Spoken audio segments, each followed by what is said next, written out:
네, 반갑습니다. 다시 2부의 시작을 알려드리면서 시민사회 코이카 민간협력 인큐베이팅 프로그램의 2차년도 사업이죠. 2022년과 2023년에 걸쳐서 실시될 사업에 대한 설명회를 시작하도록 하겠습니다. 많은 분들이 궁금해하시고 또 1차년도의 성과에 대비 2차년도는 어떤 변화와 또 새로운 프로그램들이 있을까라는 많은 고민들이 그리고 궁금증들이 있으실 텐데요. 소개에 앞서서 저희 인큐베이팅 프로그램이 코이카의 지원을 받아 실시되는 프로그램인 만큼 코이카는 특별히 시민사회와의 어떠한 협력이 있고 또 그 큰 계획 가운데 인큐베이팅은 어떠한 역할이 있고 어떠한 구조 속에서 이루어지는지를 설명하는 시간을 먼저 갖고자 합니다. 이를 위해서 두 발표를 준비를 했는데요. 첫 번째로는 코이카의 전략 경영처 기획조정실에서 코이카의 중장기 경영 목표입니다. 2020년부터 다가오는 2026년까지 코이카의 경영에 대한 큰 그림에 대해서 설명을 드릴 예정인데요. 특별히 코이카가 시민사회와 어떠한 협력을 가지고 있고 또 어떤 계획 가운데 우리 인큐베이팅 프로그램은 실시될 수 있을지에 관한 이야기를 듣도록 하겠습니다. 기획조정실의 김지용 대리님께서 지금 줌으로 접속해 계신데요. 김지용 대리님 나와 계실까요? 네, 안녕하세요. 코이카 기획조정실 김중대리입니다. 를 부탁드리겠습니다. 네, 네, 소개해 주셔서 감사합니다. 네, 사회자님께서 말씀 주신 것처럼 저희 코이카의 큰 그림 그리고 아젠다 하에서 저희 민간협력 인큐베이팅 프로그램이 어떤 접점과 연계가 되어 있는지를 소개해 드릴 수 있어서 너무 기쁜 마음입니다. 저는 코이카 중장기 경영 목표 2226에 대한 설명을 하게 된 기획조정실의 김중대리입니다. 네, 발표를 시작하겠습니다. 네, 많은 파트너분들께서 이제 코이카와 협업을 하시면서 많은 또 전략을 접하시게 되실 것으로 알고 있습니다. CPS, CP, 신북방, 남방 전략, 디지털 전환 등 많은 전략에 어떻게 보면 범람과 또 홍수가 있죠. 그 가운데서 이제 파트너분들께서 하나의 전략을 이제 생각하시고 또 고민하셔야 된다면 저희가 말씀드릴 수 있는 거는 중장기 경영 목표가 가장 코이카의 최상의 전략으로서 사업을 기획하시거나 또 신청을 하시거나 어떤 기획을 하실 때 고려해야 되는 가장 첫 번째 전략이라고 말씀드릴 수 있을 것 같습니다. 그 내용은 이제 그 다음 슬라이드에서부터 말씀드릴 수 있을 것 같은데요. 이러한 측면에서 이제 중장기 경영 목표를 이제 소개해 드리게 되었습니다. 네, 먼저 중장기 경영 목표란 무엇인지에 대해서 간략하게 그 정의와 의미를 설명드리겠습니다. 중장기 경영 목표는 공기업과 준정부기관이 공공기관 운영에 관한 법률 및 시행령 그리고 지침에 의거해서 매년 수립하는 전략이라고 보시면 되겠습니다. 중장기 경영 목표에는 기관 설립의 목적에 따른 미션과 경영 환경을 감안하여 수립하는 비전, 그리고 세부적인 전략 목표와 과제들로 구성되어 있습니다. 중장기 경영 목표는 아까 말씀드린 것처럼 이러한 어떤 법률과 시행령의 프레임워크 안에서 수립되는 것이다 보니까 위탁집행형 준정부 기관으로서 코이카는 매년 수립을 하고 있고요.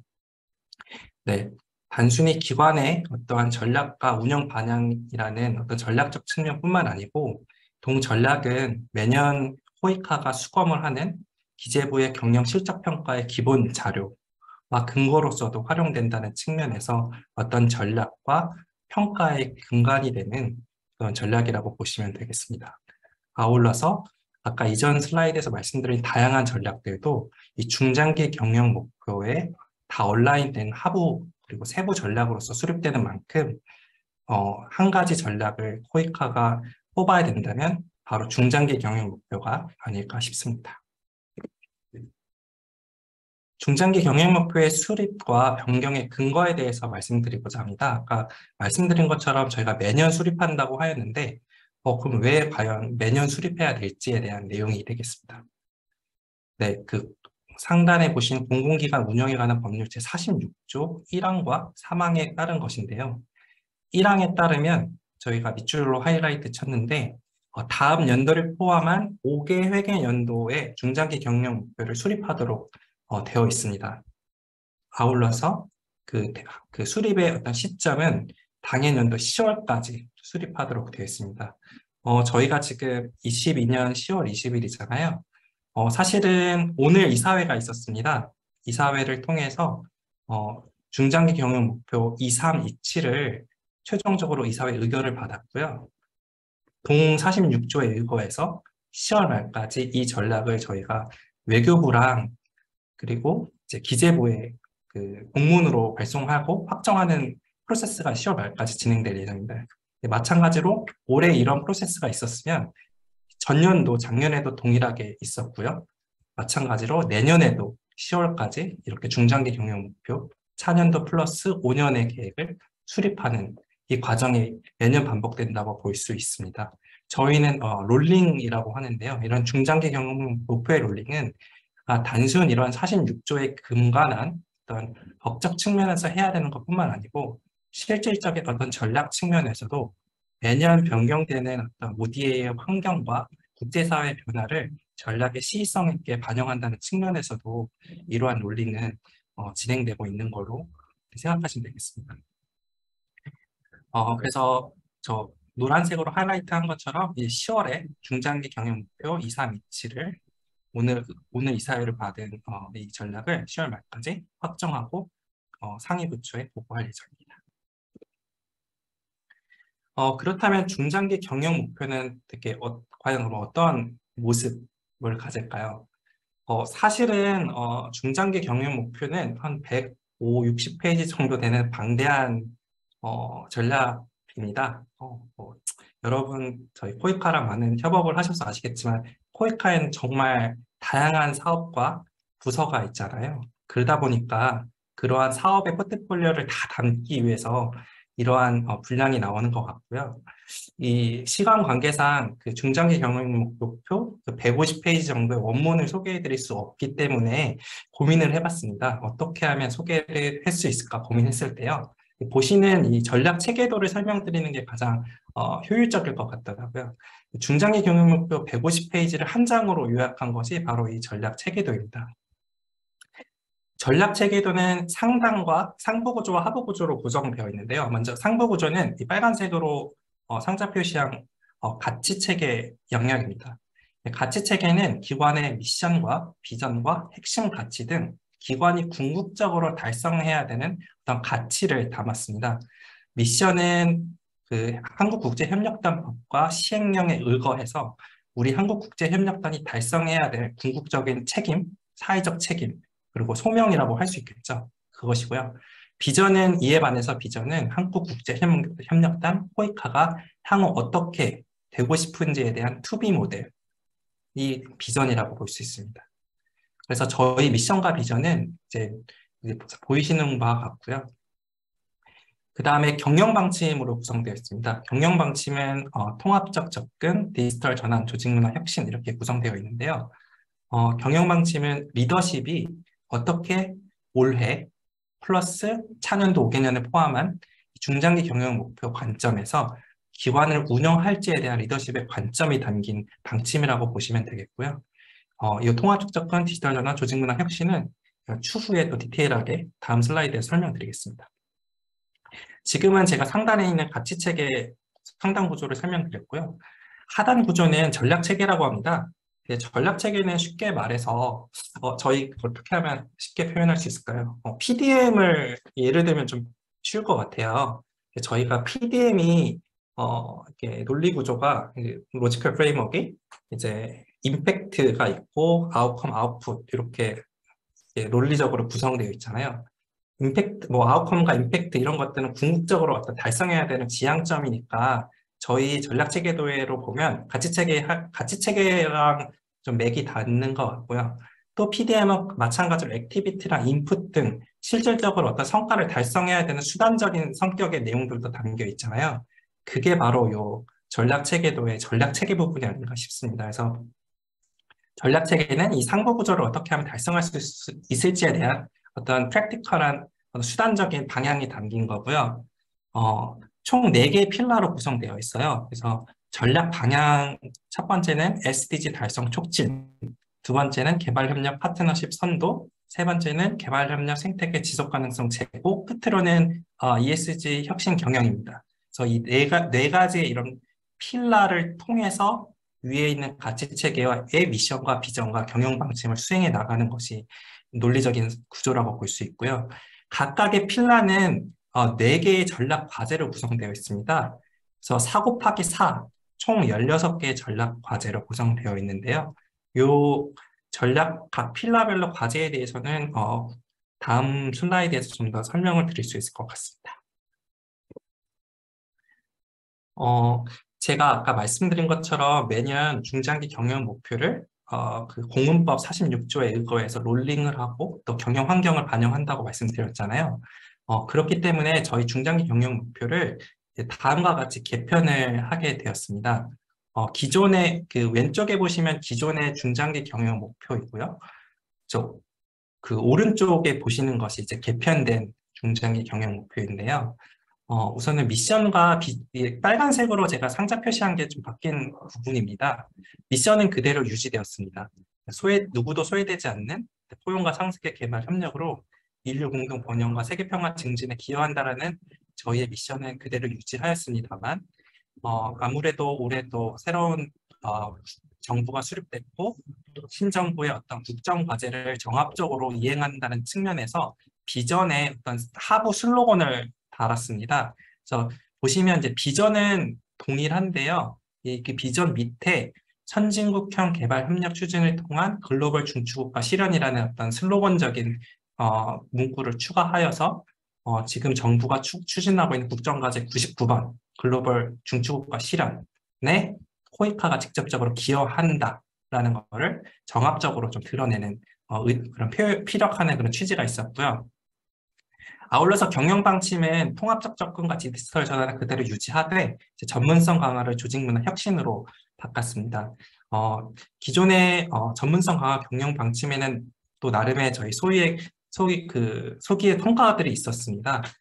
저희 직원들을 전문가로서 양성하려는 어떤 생애주기별 빨리 제가 시간 지금 빨리빨리 디테일하게 설명드리면 또 다음에 또 준비하시는 분들에게 좀 피해가 될 수 있기 때문에 빨리빨리 설명을 하겠습니다. 그래서 조직문화 혁신으로 뭔가 전문성 강화보다는 좀 더 포괄적인 측면에서 조직문화 혁신이라는 방침을 수립했고요.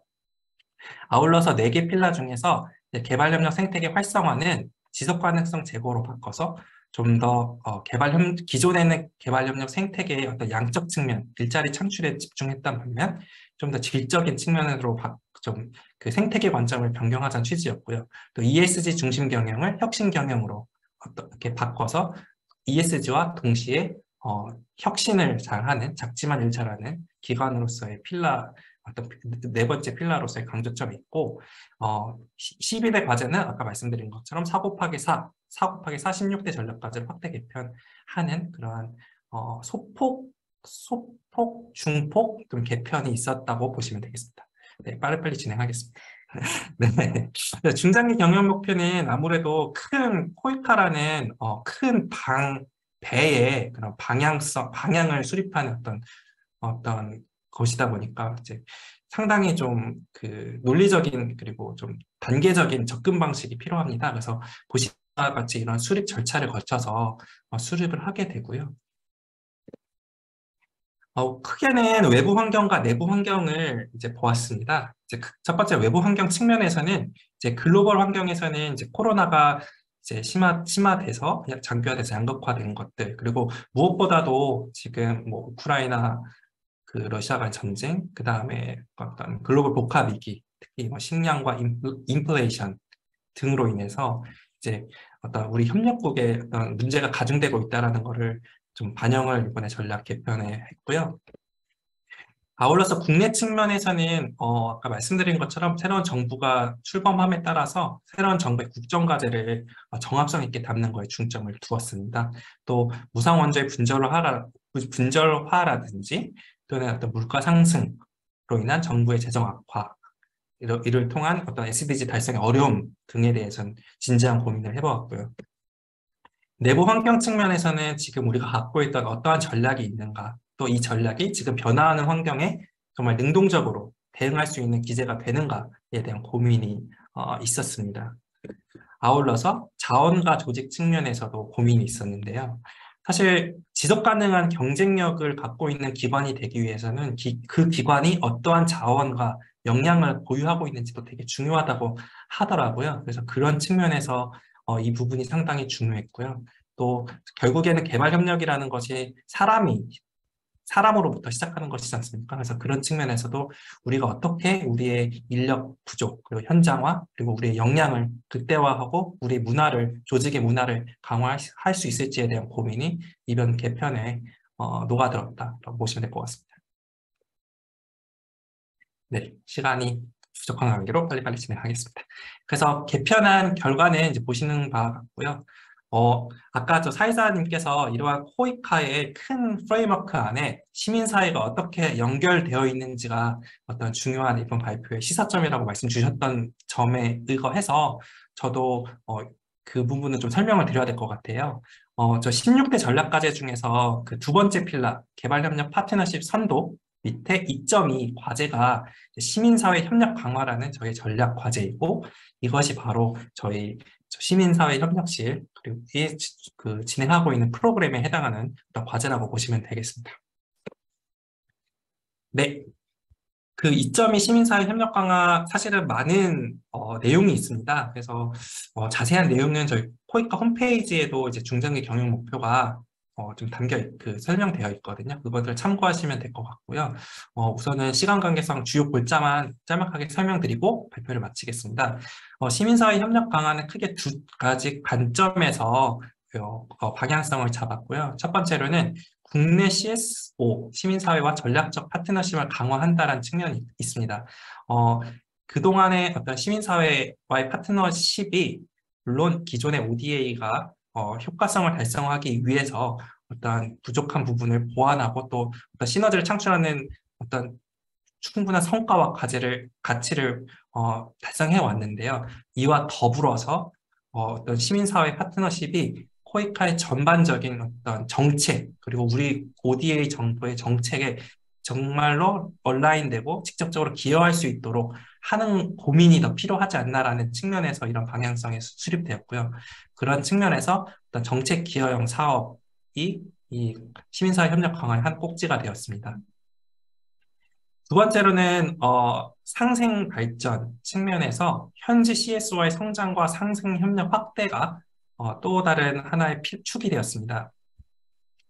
현지 CSO와의 협력 확대가 정말로 중요한 것 같습니다. 특히 코로나19를 통해서 정말 현장의 현지의 파트너십과 역량이 얼마나 중요한지, 그리고 어떤 우리의 어떤 전문가와 어떤 우리의 어떤 리소스가 해외로 가지 못하는 그런 상황이 되었다면, 그러면 현장에서는 어떻게 해야 될지, 어떻게 우리가 그 공백을 또 오히려 기회로 삼을 수 있을지에 대한 고민이 있었던 지난 2년이 아니었나 싶습니다. 그러한 고민 중에 하나가 역시 현장에서의 그런 파트너십과 역량 강화, 그리고 그들과의 협업이 너무나 중요하다라는 어떤 임플리케이션을 얻을 수 있었던 코로나19 시대가 아니었나 생각이 들고요. 어떤 그런 차원에서 우리 CSO와의 파트너십뿐만 아니고 현지 CSO와의 어떤 상생과 협력이 중요하다라는 측면이 이 전략과제의 두 번째 방향성이라고 보겠습니다. 네, 간단하게 중장기 경영 목표에 대한 내용과 그리고 어떻게 시민사회 협력 사업이 어떻게 연계되는지까지 소개해 드렸는데요.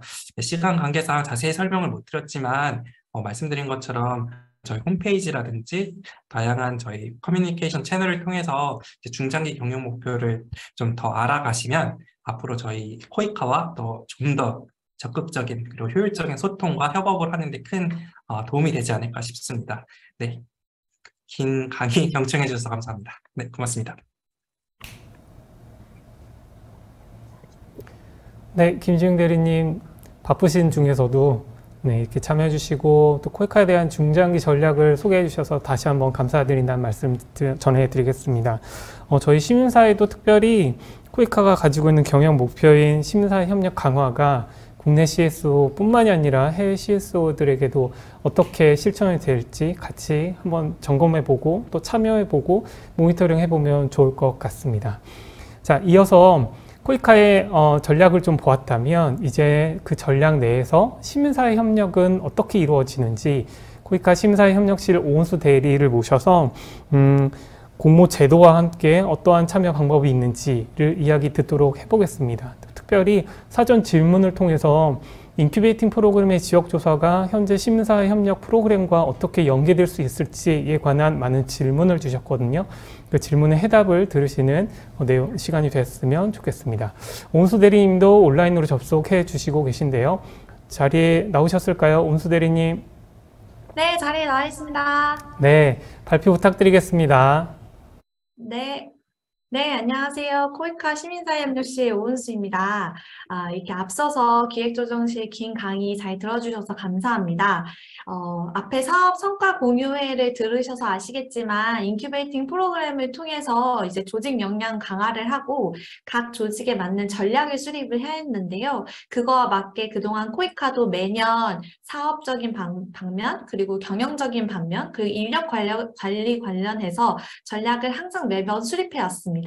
매년 전략이 수립이 되면 그 아래에 있는 여러 가지 실이 그 전략에 맞게 저희가 새롭게 사업을 운영하고 공모할 방안을 수립하고 있습니다.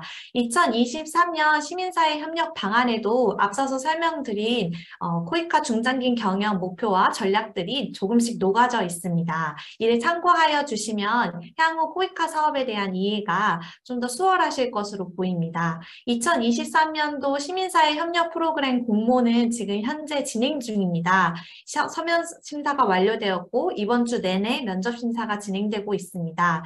공모가 이미 종료되었지만 기본 골자는 크게 변하지 않고 이제 새롭게 수립되는 전략에 맞춰서 일부 중요 가치와 공모에 대한 일부 특수사항들이 변경될 예정입니다. 그러니 코이카 중장기 전략에도 그 많은 관심 가져주시고요. 내년도 공모에 어떻게 반영되는지도 잘 관심 가져주시면 감사하겠습니다. 네, 발표 시작하겠습니다. 네, 코이카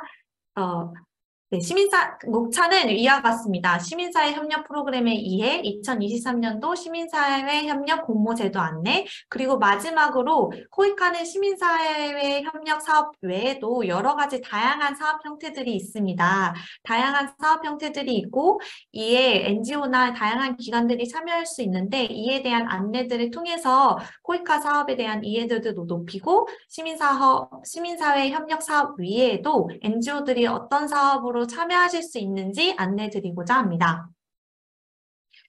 저희 중장기 경영 목표도 너무 많은 단어들이 쓰셔서 어려우실 것 같은데요. 시민사회 협력 프로그램은 다른 사업 부서들과 다르게 정말 많은 사업들로 구성되어 있습니다. 그래서 많이들 헷갈려 하시고 어려워 하시는데 최대한 자세하게 그리고 잘 설명드릴 수 있도록 노력하겠습니다. 저희가 이렇게 처음 차수대로 보시는 게 가장 좋은데요. 처음에 인큐베이팅 프로그램에 이제 들어오시고 그 이후에 인큐베이팅 프로그램을 통해서 이제 국제개발 협력에 대해서 입문하시고 사업을 구성하신 분들이 쉽게 진입할 수 있도록 저희가 진입형 파트너십 사업을 구성하였습니다. 이제 진입형 파트너십 사업에서 사업 경영이 경험이나 능력이 충분히 쌓이시면 그 다음에 성장형 파트너십 사업으로 들어오실 수가 있습니다. 성장형 파트너십 사업에서 이제 계속 사업을 수행하시고 최종적으로는 많은 기관들이 전략형 파트너십 사업으로 참여할 수 있도록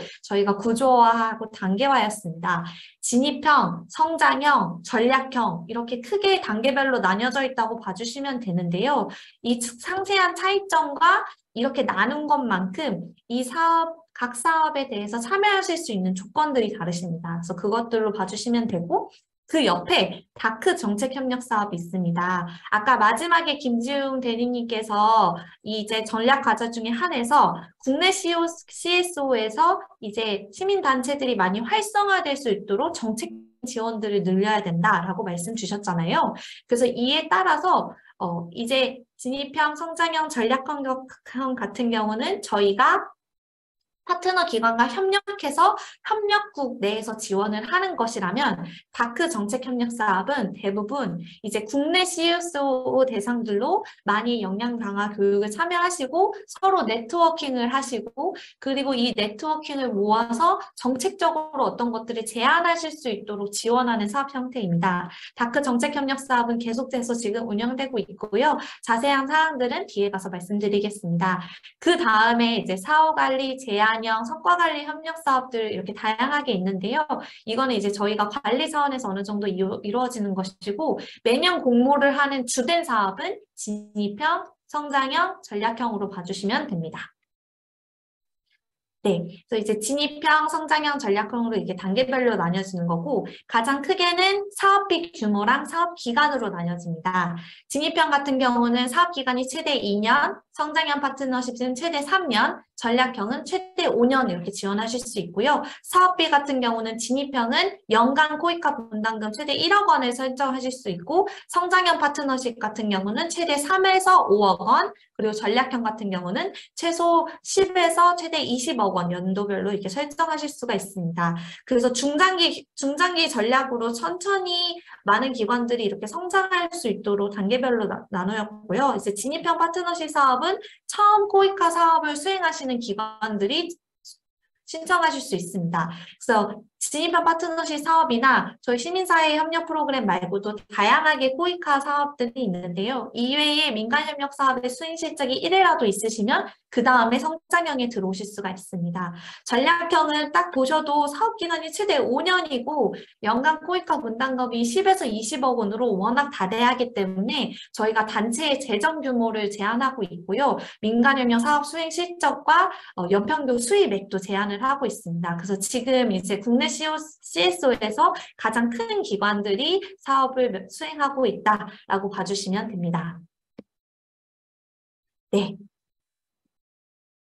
이제 성장형, 전략형, 진입형 파트너십이 궁금하실 텐데요. 이제 각 분야마다 각 사업 유형마다 이제 저희 분야가 나뉘어져 있습니다. 가장 크게 총 6가지 분야로 나뉘어져 있는데요. 고등교육, 교육, 보건, 농림수산, 다분야, 사회적 연대 경제가 있습니다. 고등교육과 교육의 가장 차이점은 이제 고등교육 같은 경우는 현지 협력국 내에 전문대, 연구소, 대학과 협력해서 사업을 운영하는지 이들 대상으로 역량 강화를 사업을 하는 것들의 경우에는 고등교육으로 저희가 따로 분류를 하고 있고요. 그리고 교육은 이제 저희 국제개발협력에서 가장 많이 하는 교육활동, 그리고 보건활동, 농림수산, 그리고 다분야가 있습니다. 다분야 내에서는 4개의 소주제로 나뉘어지게 됩니다. 성평등으로 젠더, 취약계층, 그리고 기후변화, 그리고 장애 이렇게 크게 4가지 기준이 있고요. 그리고 사회적 연대경제 사업이 있습니다. 사회적 연대경제는 개도국 사회 문제를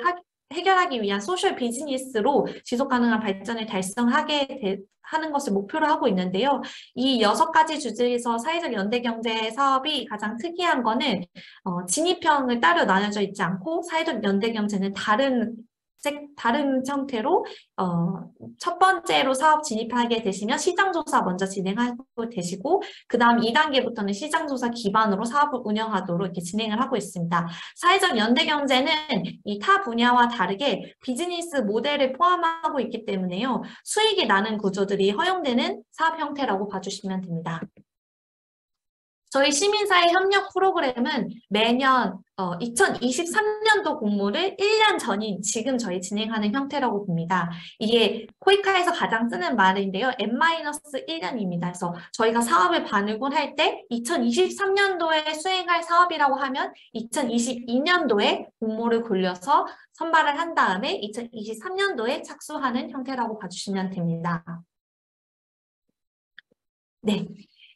그러면 인큐베이팅 프로그램은 뭐지? 라고 많이들 궁금해하실 것 같아요. 지금은 시민사회 파트너 대상으로 진행하는 사업 설명이지만 저희가 지금 시민사회 파트너 대상으로 진행하는 인큐베이팅 프로그램도 있고 아카데미 파트너 대상으로 진행하는 프로그램도 있고 사회적 경제 조직을 대상으로 하는 인큐베이팅 프로그램이 있습니다. 인큐베이팅 프로그램을 왜 이렇게 다각화하였냐? 시민사회 파트너, 그리고 아카데미 파트너, 사회적 경제 조직, 이 세 개의 파트너들과 구성원들이 특성들이 워낙 상이하고 이 목표나 필요로 하시는 교육 수요들이 달라서 저희가 이렇게 구분을 했고요. 이번 근본에 진행될 시민사회 같은 경우는 가장 크게 활동으로는 앞서서 계속 말씀하셨던 조직 역량 진단, 그리고 기관 주도형 역량 강화 프로그램, 그리고 마지막으로 기관 참여형 스터디 투어 및 현지 조사로 구성되어 있습니다. 인큐베이팅 프로그램 아카데미 같은 경우는 시민사회보다 조금 앞서서 먼저 진행을 하고 있고요. 거기 같은 경우는 우선 사업 수행 역량 진단을 하고 동일하게 기관 주도형 역량 강화 프로그램을 하고 현지 조사를 진행을 합니다. 다만 이제 사업 수행 역량 진단을 할 때 시민사회와 같이 조직 역량 진단을 위해서 이제 집중적으로 이루어지기보다는 사업 수행을 위해서 사업팀 구성들이 잘 되어 있는지, 그리고 사업 수행 역량이 어떤 것들이 부족한지에 따라서 일부 프로그램과 컨설팅을 개별적으로 좀 작은 규모로 지원하시는 거라고 봐주시면 됩니다.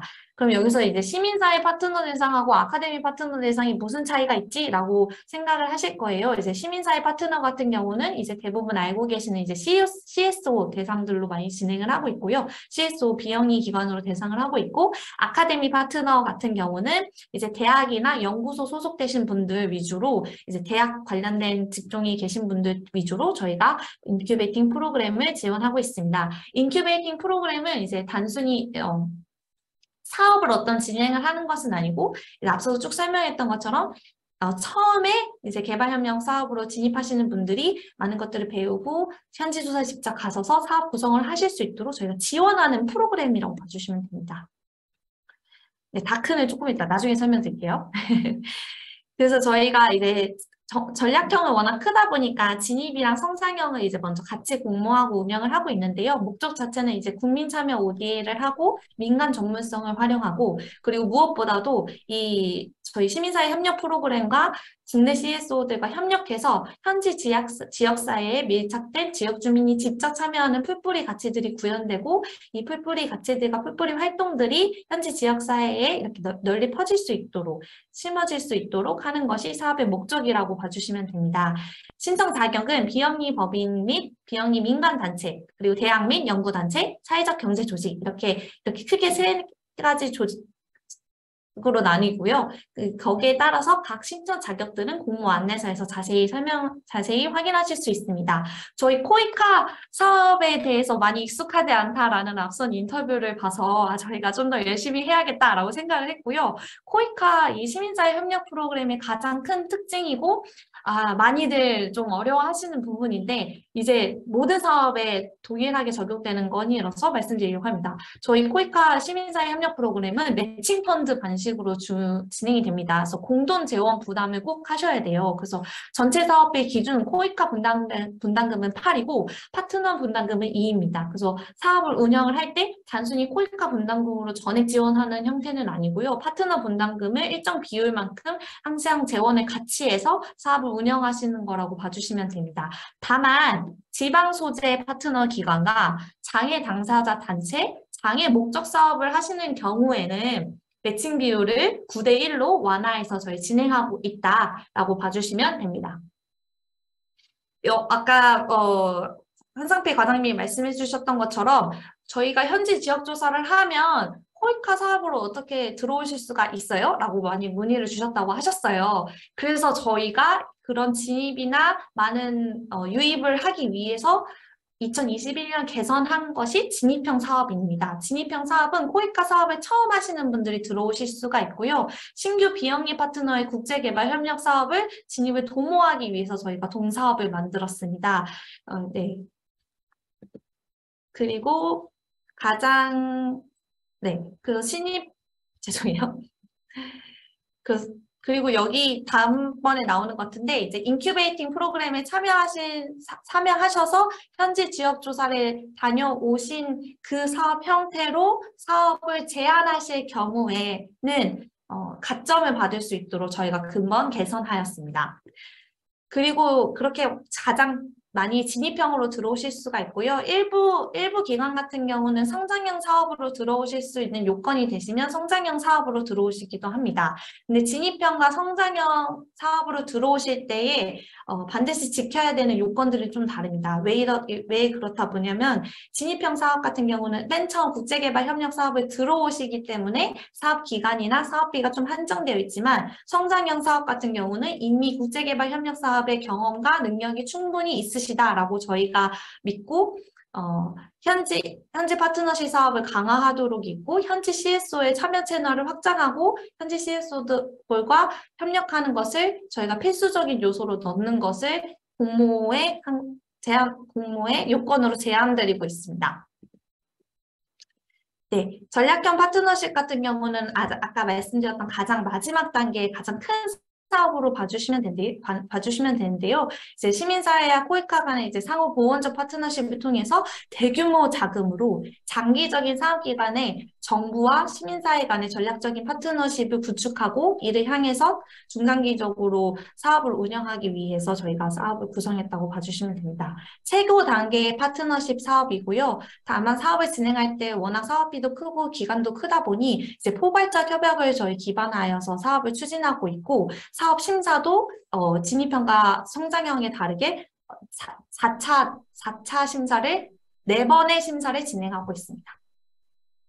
네, 2023년 이제 지금 현재까지 진행되고 있는 공모 제도에 대해서 간략하게 말씀드리겠습니다. 네, 제한 가능한 사업 개수들이 좀 있어요. 이제 코이카 사업을 이제 제안하시려고 하시다 보면 정말 많은 제안들과 정말 많은 요건들이 있기 때문에 정말 저희가 매번 안내드리고 있고 공모를 진행하기 앞서서 공모 설명회도 진행하고 있는데 많이 참여해 주시고 많이 듣다 보면 익숙해지는 부분들이 있습니다. 그래서 한번 참여해 주시고 저희가 항상 Q&A 시간도 가지고 있으니까 혹시 이해 안 되시는 부분이 있으면 많이 문의해 주시기 바랍니다.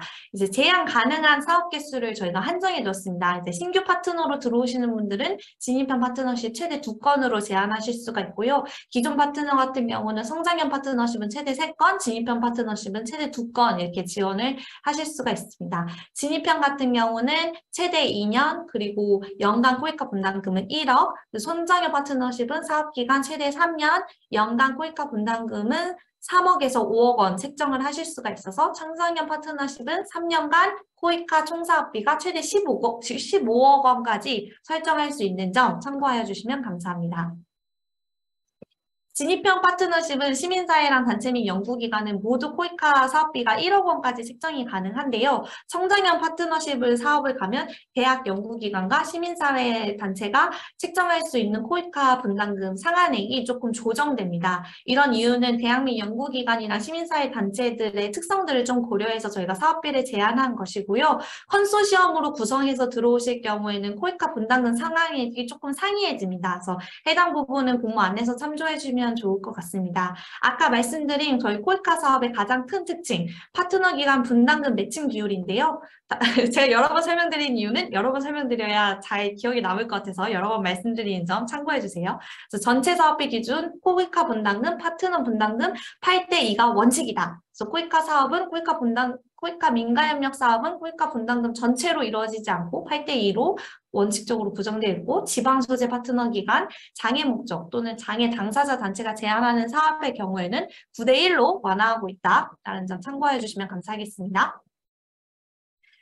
이 공모 개요에 대해서 사업 대상 지역 국가를 가끔 이제 기존에 계속 사업을 수행하고 협력했던 국가들 대상으로 지원이 가능한지도 많이 문의를 주시는데요. 저희가 정부 기관이고 정부의 공공재원을 활용해서 사업을 수행하다 보니 일부 제한 사항들이 많습니다. 그래서 코이카 민간협력 사업으로 진입하시는 경우에는 공모 관련돼서는 항상 꼭 필독하여 주시기 바라고요. 저희 사업 대상지는 OECD 다크 수원국 리스트에 포함된 국가만 한정이 되고 외교부 고시 적색 및 흑색 및 지역 대상 사업은 신청이 불가합니다. 이 적색과 흑색에 대한 지역 대상 사업은 해당 연도나 이제 이슈 사항이 있을 때마다 항상 변경되기 때문에 우크라이나나 뭐 미얀마 같이 갑작스럽게 변경되는 경우도 있기 때문에 당해 공모를 신청하실 때 유의하셔서 이제 신청을 해주셔야 되고요. 성장형 진입형 모두 단체 간 컨소시엄으로 지원이 가능하십니다. 네, 진입형 파트너십 사업은 저희가 심사 기준이랑 수행 체계 차별화를 위해서 심사 기준을 금년도에 좀 변경하였습니다. 그래서 현장에 대한 이해도가 맞냐라고 해서 이제 심사 기준표가 쭉 있으면 현장에 대한 이해도들에 대한 점수들을 높였었고요. 이 점수가 뭐가 중요하지?라고 생각하실 수 있겠지만 저희가 이번 심사나 심사위원들한테 어떤 심사를 진행하기에 앞서서 진입형 사업에서 이 특성을 가장 많이 봐주세요라고 하는 것이 면접 심사표이기 때문에 공모 심사표이기 때문에 저희가 매년 조금씩 개정을 하고 있어요. 그래서 공모를 진행하기 앞서서 과연 코이카가 이번 사업을 심사할 때 중점적으로 보는 사항들이 무엇인가라는 것들을 심사표 내에서 꼭 확인하신 다음에 거기에 맞게 사업을 조금 더 강조해서 제안서를 제출해 주시는 게 진입률을 많이 높일 수 있는 방안이라고 생각합니다. 저희가 지금 23년도 공모부터 저희가 적용한 사항인데요. 인큐베이팅 프로그램과의 연계성 그리고 인큐베이팅 프로그램 현지 지역 조사를 통해서 사업을 구성했을 경우에 코이카 진입을 좀 많이 늘렸으면 좋겠다. 아직까지 진입이 많이 어렵다라는 의견들을 반영을 해서요. 코이카 인큐베이팅 프로그램을 통해서 현지 지역 조사한 결과로 사업을 구성하신 경우에만 가점을 받으실 수가 있습니다. 네.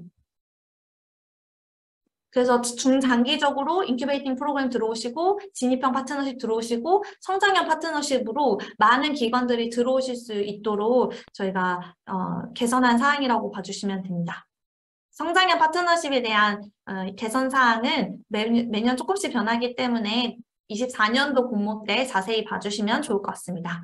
마지막으로 이제 시민사회 협력 프로그램 이외에도 이제 CSO나 여러 단체들이 참여할 수 있는 사업 형태들이 저희가 정말 많이 있는데요. 아까 YP 영 프로페셔널 사업에 대해서도 일부 설명을 드렸지만 이제 워낙 저는 코이카 전체 사업의 형태들로 봤기 때문에 그렇게 자세히 설명은 안 드리고 말씀 주셨던 영 프로페셔널 같은 경우도 인재 양성 사업의 하나의 꼭지로 들어가거든요. 그래서 코이카가 무엇이고 코이카 사업 형태는 어떻게 있고 이 코이카 사업 형태에 참여하기 위해서는 어디 확인해야 되지를 이제 안내드리고자 합니다. 코이카가 사업을 많이 하긴 하더라고요. 그래서 가장 크게는 8개의 사업 형태로 봐주시면 됩니다. 국별협력 사업, 글로벌 연수 사업, 혁신적 개발 협력 사업, 시민사회 협력 사업, 인도적 지원 사업, 국제기구 협력 사업, 그리고 국제 질병퇴치기금 사업, 인재 양성 사업. 다 좀 비슷해 보이실 거예요. 그렇지만 최대한 잘 이해할 수 있도록 하나하나씩 설명드리도록 하겠습니다.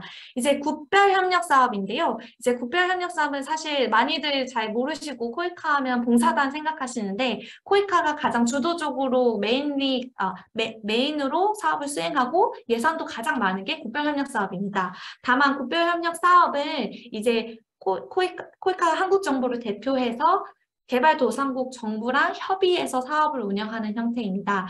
단순히 이제 민간단체들 수행하시는 형태랑 조금 상이하게 이제 그 나라의 보건부라든지 그 나라의 산업통상자원부랑 같이 협력을 하고 이제 협약서를 맺어서 크게 건물 시설물 기자재를 지어준다든지 아니면 이제 공무원들 대상으로 전문가를 초청해서 또는 파견해서 역량 강화를 한다든지 이런 식으로 사업을 진행하는 것으로 국별협력사업은 그 국가의 정부랑 코이카가 한국 정부를 대표해서 사업을 운영하는 것으로 봐주시면 됩니다. 그래서 대부분 시스템 구축 사업 이런 형태들로 진행을 하고 있고요.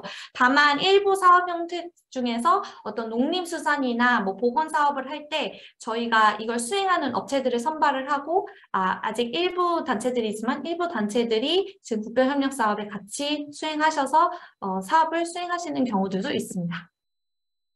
이제 글로벌 연수 사업입니다. 이제 글로벌 연수 사업은 이것도 정부 부처랑 수원국이 우리가 이런 연수 사업이 필요해요 라고 이제 코이카한테 제출을 하면 심사를 한 다음에 저희가 수행 기관에 선발을 합니다. 근데 이제 수행 기관에 선발을 할 때 이제는 무조건 초청하는 연수들을 많이 진행했었는데 지금은 원격과 초청 연수를 동시에 진행을 하고 있고요. 연수 사업실에 확인해 보니 CSO 그리고 민간 단체분들도 참여하실 수가 있고 민간 단체분들도 몇 개 기관들은 참여하시는 경우들도 있다라고 말씀 주시더라고요. 그래서 연수 사업으로도 충분히 사업을 하실 수가 있다. 연수 사업도 저희가 매년 공모해서 매년 수행 기관을 뽑는 형태로 진행하고 있습니다.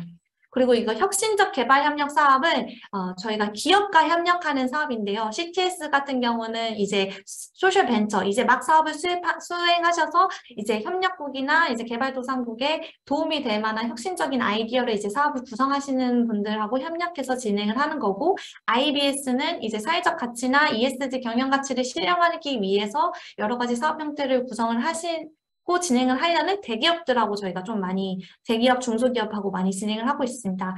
다만 IBS 사업을 수행할 때 일부 대기업들은 이제 CSO, 시민단체들과 협력해서 들어오시는 경우들도 있습니다. IPS 같은 경우는 저희가 지금 이제 최근에 시작한 건으로 해외 민간 기관이랑 이제 해외 재단, 연구소들이랑 사업을 수행하고 진행하는 형태라고 보시면 됩니다. 민관협력 사업을 하면 저희 시민사회 협력 프로그램만 생각을 하시는데요. 그거 말고도 인조적 지원 사업으로 저희가 진행을 하고 있고요.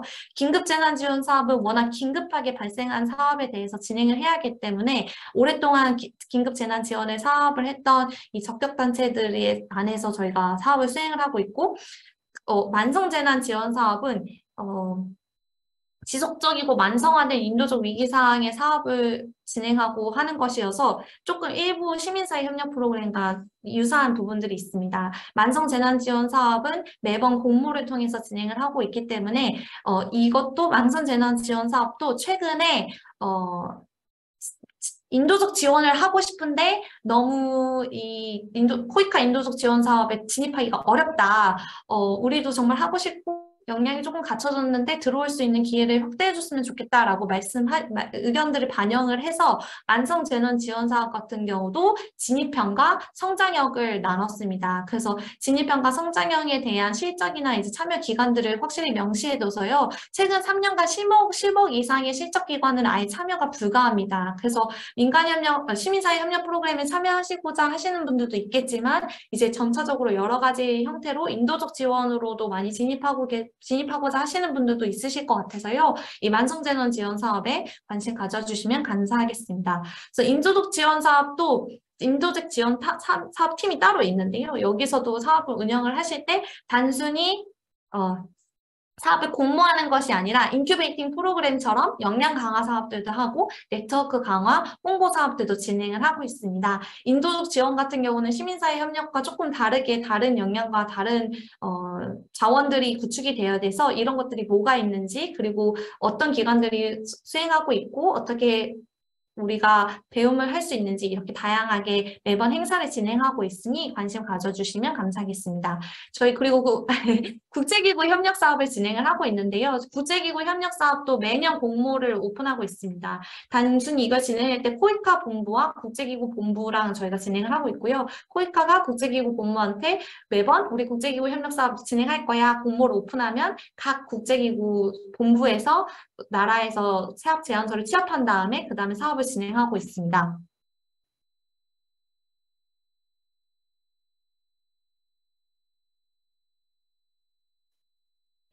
긴급 사업 규모 7억 원. 네, 70억 원인데 오타인 거입니다. 네, 말씀 주신 거 맞고요. 그리고 다시 국제기구 협력 사업으로 돌아오면 그렇게 공모를 진행하고 있는데 국제기구인데 왜 이 민간단체라고 얘기를 하지? 라고 하실 거예요. 근데 다만 이제 코이카가 사업을 운행할 때 국제기구 협력 사업에 저희가 두 가지 조건을 걸었어요. 첫 번째 조건은 한국인을 꼭 한 명씩 채용할 것, 그리고 두 번째는 최대한, 이건 필수 조건은 아닌데 정말 이제 항상 이제 조건을 가지고 오도록 하고 있고, 이제 만약에 국제기구 사업을 뽑혀서 진행할 경우에는 현지에서 사업을 운행할 때 한국 CSO랑 협력할 것을 이제 저희가 제안 드리고 있습니다. 그래서 이제 단순히 이제 국내에서 CSO 역량 강화가 하는 것이 아니라 여러 가지 현지 지부들도 있으실 텐데요. 현지 지부에 있는 현장에 계시는 한국 CSO들이 국제기구들과 같이 협력을 해서 여러 가지 국제협력 분야에서 저변을 넓힐 수 있도록 저희가 지원하고 있다고 봐주시면 됩니다. 여러 방면에서 노력하고 있습니다. 잠시만요.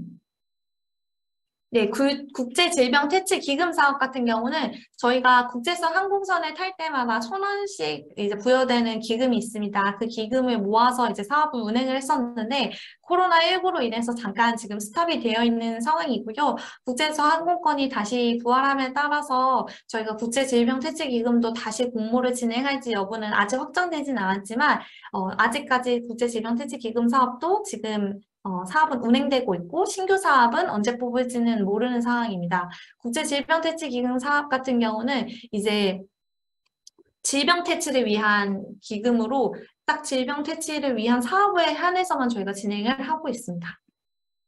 이 모든 사업들이나 진행에 대해서 어떻게 확인을 하실 수가 있을까라고 해주시면 저희가 소통 창구를 조금 일원화한 부분도 있어요. 그래서 호이카 홈페이지 들어가서 국민 참여 일자리를 들어가시면 저희가 모든 공모나 모든 어떤 행사에 대한 것들은 모두 여기 이 채널을 통해서밖에 저희가 홍보를 못하고 일부 뭐 호이카 블로그나 이제 페이스북에 올리기도 하지만 대부분의 공모나 진행되는 주요 사항들은 여기에 올라오니 여기에서 많이 참고해 주시면 좋을 것 같습니다. 그중에서 어디요? 라고 하실 것 같아서 국민참여 일자리에 들어가시면 저희가 기간 공모가 있어요. 기간 공모 들어가 보시면 저희 시민사회 협력 있으시죠? 시민사회 협력 있고 글로벌 연수 있고 혁신자 개발 협력은 이제 기업이랑 하는 거, 그리고 기타 공모, 글로벌 인재 양성, 아마 영 프로페셔널도 여기에 올라올 것을 보이고요. 인도적 지원, 뭐 만성적 지원, 뭐 긴급 재난 지원 이런 것도 인도적 지원에 뜬다라고 봐주시면 됩니다. 그리고 여기 보시면 입찰 정보라고 떠 있는데요. 사실 입찰 정보는 이제 이제 시민단체분들이 많이 참여를 하시진 않지만 그래도 알려드리는 게 아까 말씀드렸던 그 해외에 있는 정부들과 사업을 수행할 때 저희도 수행 업체들을 뽑는데 그때 입찰 정보로 올라갑니다. 네, 참고해 주시면 좋을 것 같고 마지막으로 저희가 사업을 수행하고 정말 많잖아요. 8가지 사업 수행 행사들이 있잖아요. 그런 것들 사업을 수행하고 또 저희가 사업을 수행할 때 사무소 48개의 사무소를 운영하고 있다 보니까 대상국들도 정말 많아요. 이런 것들을 수행을 할 때 저희가 단순히 그냥 수행하고 지원하자라고 하는 것이 아니고 이번에 인큐베이팅 프로그램 가셔서 현지 지역 조사를 하신 것처럼 저희가 예비조사, 기획조사 끝나면 중간 종료평가, 가끔 중간에 모니터링 있으면 모니터링 전문가 이 모든 과정에서 모든 조사를 할 때 전문가를 저희가 공고를 하고 있어요. 그래서 그 모든 이제 전문가라든지 개발협력 전문가를 이제 모셔오고자 할 때도 여기에 저희가 다 올려야 되고 여기를 지원하시면 그때 분야 적격성을 보고 저희가 선발해서 같이 현지 지역 조사, 저희 코이카 사업에 대한 조사를 같이 떠나는 거라고 봐주시면 되거든요. 그래서 개발협력 좋은 일자리는 이제 개별적으로는 전문가로 참여할 수 있는 방법인 점 참고해 주시면 감사하겠습니다. 네, 지금까지 경청해 주셔서 감사합니다. 다음번에 24년도 수행 파트너로 만나 뵙기 기대하겠습니다. 네, 온수 대리님 감사합니다. 긴 시간 코이카에서 하고 있는 또 활동들, 내용들에 대해서 설명을 해주셨는데요. 발표를 들으셔서 아시겠지만 코이카는 시민사회와의 협력을 보다 세분화하고 대상별로 그리고 목표별로 목적별로 다양화하고 있습니다. 그래서 우리 시민사회들도 그 사업에 따라서 우리 단체가 할 수 있는 그리고 협력할 수 있는 것은 무엇인지 잘 한번 보고 우리 협력의 방안들을 구체화하는 데 있어서 적극 협조하면 좋을 것 같습니다. 코이카와 관련된 내용은 온라인을 통해서 검색을 하면 앞서 나왔던 발표 자료들을 다시 한번 또 다른 행사를 통해서 내용들을 확인하실 수 있기 때문에 관련 자료들을 코이카 홈페이지랄지 아니면 유튜브 채널이랄지 통해서 확인해 주시기를 부탁드리겠습니다. 자, 그러면 2차년도 사업 안내를 시작하기에 앞선 발표들이 좀 내용이 많았죠. 그리고 저희 2차년도 사업 안내에 대한 내용들도 좀 적지는 않기 때문에 우리 환기하는 차원으로 5분만 잠깐 쉬었다가 다시 돌아오도록 하겠습니다. 제가 가진 시간으로는 40분이거든요. 45분에 다시 만나도록 하겠습니다.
네, 시작 전에 앞서 잠깐 짧은 영상을 봤는데요. 저희가 앞서 소개드릴 때 인큐베이팅 프로그램이 단체들의 역량 강화를 지원해주는 통합적 프로그램이다 라는 말씀도 드렸지만, 이 활동과 함께 또 다른 활동으로서 우리 개발 NGO들이 활동하고 있는 국가들의 정보를 담은 NGO 길라잡이를 발간하고 있습니다. 올해는 특별히 참가자를 모집을 해서 스터디 활동을 통해 현지 국가의 생생한 정보를 직접 담아오는 그런 활동을 했고요. 그 활동의 결과물로서 말라위 편의 NGO 길라잡이가 발간이 되었습니다. 내년에도 이 활동은 계속될 예정이고요. 대상 국가로는 에티오피아와 인도네시아가 준비 중에 있습니다. 연초부터 저희가 모집을 하는 안내를 드리면서 이 활동을 펼쳐나갈 계획이오니 관심 있는 분들의 많은 참여를 부탁드리도록 하겠습니다. 자, 그러면 2차년도 사업을 안내해 드리도록 하겠습니다. 안내 드리기 전에 다시 한번 안내사항 먼저 드리면은 31일 날, 다가오는 31일 날 사업 안내서와 함께 양식이 KCOC 홈페이지를 통해서 공개될 예정입니다. 오늘의 발표 자료는 아쉽게도 저희가 공개해 드리진 못하지만 안내 드린 자료를 통해서 자세한 내용 확인하실 수 있겠고요. 오늘의 설명 사업 안내를 통해서 궁금하신 점이 있다면 홈페이지의 오른쪽에 보시면 질의응답이라는 네모칸을 발견하실 수 있을 텐데요. 이 칸을 클릭하셔서 궁금하신 점을 남겨주시면 오늘 프로그램 말미에 있을 질의응답 시간에 저희가 친절하게 답변을 해드리는 것으로서 여러분들의 궁금증을 해결해 드리도록 하겠습니다. 자, 그러면 사업 안내를 드리도록 하겠습니다. 아마 2부 때 새로 좀 들어오신 분들이 계실 것 같아서 아주 짧게 KCOC에 대한 설명을 다시 한번 드리면서 사업 안내를 해드릴 예정인데요. KCOC는 국제 무대에서 개발과 인도적 지원 활동을 하는 140여 개의 NGO 단체들의 연합회입니다. 저희가 하는 활동으로는 네트워크 구축과 애드보커시 연구 활동과 그리고 NGO들의 실무자들의 역량을 강화하는 활동들, 그리고 타국가로서 NGO 봉사단의 자격으로 파견될 수 있는 프로그램들, 그리고 특별히 인도적 지원에 관련된 민간협력 사업을 사무국의 역할을 일임하고 있고요. 마지막으로 대국민 차원의 애드보커시 홍보와 세계시민 교육을 활발히 활동하고 있습니다. 자, 그러면 저희 인큐베이팅 프로그램에 대해서 안내를 드리도록 할게요. 앞서 말씀드린 대로 저희 인큐베이팅 프로그램은 통합적 역량 강화 프로그램이라는 이름으로 예전에 실시가 되었던 지역조사뿐만이 아니라 우리가 하고자 하는 사업이 얼마만큼 안정하고 또 우리 조직도 잘 성장해 가면서 우리가 하고자 하는 사업들을 얼마큼 잘 해낼 수 있을까라는 근본적인 질문에 근거하여서 저희가 통합적인 역량 강화 프로그램으로 재편하여 올해부터 시작하게 됐습니다. 그래서 이번에 2차년도 사업을 실시를 하게 되었고요.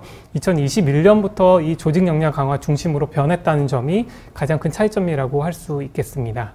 목적과 기대는 다음과 같습니다. 우리 시민사회 파트너 대상으로 국제개발협력 사업의 발굴과 또 발굴된 사업이 성공적으로 수행할 수 있도록 조직 전반에 필요한 역량들을 지원해 주는 것이 저희의 가장 큰 목적이 되겠고요. 각 단체가 가지고 있는 충분한 강점들이 있습니다. 그것이 현장의 베이스가 되겠고, 또한 분야로 불리는 섹터 전문성이 분명히 있을 텐데 이것들이 현지의 수요와 잘 빚어져서 좋은 사업을 발굴하고 또 성공적인 사업으로 성장해 나아갈 수 있도록 하는 것이 저희 두 번째 목적이 되겠고요. 그래서 이런 기존 파트너들이 잘 수행하고 있는 분들이 계실 텐데 우리도 한번 해보고 싶다, 우리도 코이카와 함께 협력하고 싶다, 내지는 좀 더 성장을 하고 싶다라는 단체들도 분명히 있기 때문에 그러한 목적을 가진 신규 파트너들도 함께 협력하는 것을 저희는 기대하고 있습니다. 그리고 마지막으로는 정부가 시민사회를 잘 이해하고 시민사회 또한 정부를 잘 이해하면서 서로의 협력을 통해서 공동의 시너지를 발생하는 우리 국제개발협력 사업이 되기를 기대하는 것으로 저희 프로그램이 구성되어 있습니다. 그래서 계속해서 말씀드리지만 무엇이 달라졌습니까? 라고 저에게 질문해 주신다면 우리 사업이 잘 시작될 수 있고 또 시작된 사업이 잘 운영이 될 수 있고 이를 위해서 필요한 우리 단체의 조직적인 차원의 역량은 무엇인지를 진단 도구를 통해서 알고 그 아는 것으로 그치지 않고 한 발짝 나아갈 수 있는데 지원을 해드리는 것이 저희의 프로그램이다라고 설명드릴 수 있겠습니다. 그래서 이를 위한 여러 가지 단계가 있는데요. 첫 번째로는 조직 역량을 진단을 하고요. 이 진단된 결과를 가지고 우리가 어떻게 하면 더 성장할 수 있을까라는 전략을 세우게 됩니다. 이 전략은 이제 단체 스스로 세우게 되죠. 그럼 세운 전략들을 이행하는 데 있어서 우리 KCOC가 인큐베이팅 프로그램 통해서 지원을 해드리고, 또 단체는 단체 스스로 우리가 할 수 있는 건 무엇일까라는 고민과 함께 역량 강화 프로그램을 실시를 하게 됩니다. 그래서 이 1년의 과정을 저희가 잘 짜여진 책자를 통해서 포트폴리오로 제공해 드리고 있고요. 지금 설명해 드린 것이 표로 제시가 된다면 1번 참여단체 선정하는 것부터 시작해서 선정된 단체들은 역량 진단 과정을 겪고요. 진단 과정을 통해서 나온 보고서로 전략을 스스로 수립을 하게 됩니다. 그래서 이 전략에 따라서 어떻게 역량 강화할 것이냐라는 것들은 KCOC가 지원해주는 활동들을 통해서 교육과 컨설팅과 네트워크와 현지조사라는 다양한 이름으로 실시를 하게 됩니다. 구체적인 내용에 대해서는 이어지는 슬라이드를 통해 설명을 드리도록 할게요. 어떤 단체가 인큐베이팅 시민사회로서 참여할 수 있을까라는 것이 가장 큰 궁금하실 텐데요. 대상은 이렇게 저희가 정의해서 설명드리고 있습니다. 우리나라 정부 부처 또는 지방자치단체에 등록된 민간단체 NGO여야 하고요. 국제개발협력 사업을 수행하고자 하는 단체여야 합니다. 단체 중에 정관에 보면은 이 국제개발협력 사업에 대한 명시가 되어 있지 않아서 해외 송금이랄지 여러 가지 어려움을 겪으시는 분들이 계실 텐데, 사전 신청하실 때 우리 단체의 해외 사업에 대한 내용이 담겨져 있나 한 번씩 확인해 보시면 좋을 것 같습니다. 그리고 최고 5년간 코이카의 민간협력 사업 수행 경험이 3년 이하여야 합니다. 그러니까 올해 따져봤을 때 우리가 코이카 사업을 몇 년 했지, 몇 개월 했지 생각을 해보셔서 3년 이하라면 인큐베이팅 프로그램에 참여하실 수 있겠습니다. 그리고 한국국제협력단 코이카가 정하는 신청 제한 결격 사유라는 것이 있는데요. 이것은 이제 사업 안내서, 코이카 사업 안내서를 보시면 이 제한 결격 사유에 대해서 명시가 되어 있기 때문에 한 번씩 확인해 보시면 좋겠습니다. 그리고 이따가 설명드릴 저희 온라인 사전 교육이 실시가 될 예정인데요. 온라인 사전 교육을 미리 듣고 이수를 하셔야, 이수증을 제출하셔야 저희 참여 단체로서 지원을 하실 수 있는 그런 자격 요건이 되겠습니다. 그리고 목표하기로는 저희가 최대 25개의 기관을 선발하여서 함께 하기를 계획을 하고 있습니다. 안타깝게도 좀 저희가 참여를 제한하고 있는 것도 있는데요. 예를 들면 전년도 결산 기준 해외 사업비 50억 원 이상인 단체는 아쉽지만 참여를 제한을 하고 있습니다. 50억 원 이상 단체라면 재원을 마련해서 지역조사를 한다든지 라는 자체 계획이 있을 것이다 라고 생각이 들기 때문에 50억 원 미만인 단체들은 인큐베이팅 프로그램 통해서 지역조사와 함께 단체 역량 강화할 수 있는 그런 기회가 될 것이고요. 앞서 여러 번 설명드리긴 했지만 대학과 그리고 연구기관은 아카데미라는 이름으로 실시가 되고 있고요. 사회적 경제 조직도 마찬가지로 인큐베이팅이 별도의 프로그램으로 운영이 되고 있기 때문에 우리가 어디에 소속되어 있는지를 보신 다음에 대학 같은 경우에는 아카데미로, 사회적 경제 조직은 별도의 프로그램으로 참여해 주시면 되겠습니다. 하지만 저희가 운영하고 있는 교육에는 다 오픈해서 진행이 되고 있기 때문에 추후에 KCOC 교육에 이렇게 교육을 참여하고 싶다라고 한다면 신청하셔도 좋겠고요. 저희가 일반에 공개해서 추가 모집이 될 예정이니까 추후에 KCOC 홈페이지를 통해서 참고해 주시면 감사하겠습니다. 그리고 한 가지 더 마지막 참여 제안이 있는데요. 1차 년도 21년과 22년도에 걸쳐서 올해의 인큐베이팅 프로그램에 참여한 단체들은 비참여한 경험이 있기 때문에 아쉽게도 2차 년도 참여는 제한이 된다는 점 기억해 주시면 되겠습니다. 잠깐 말씀드렸는데요. 온라인 사전교육이 필수로 실시가 되고 있습니다. 저희는 이지캠퍼스라는 온라인 플랫폼을 통해서 온라인 사전교육을 실시되고 있고요.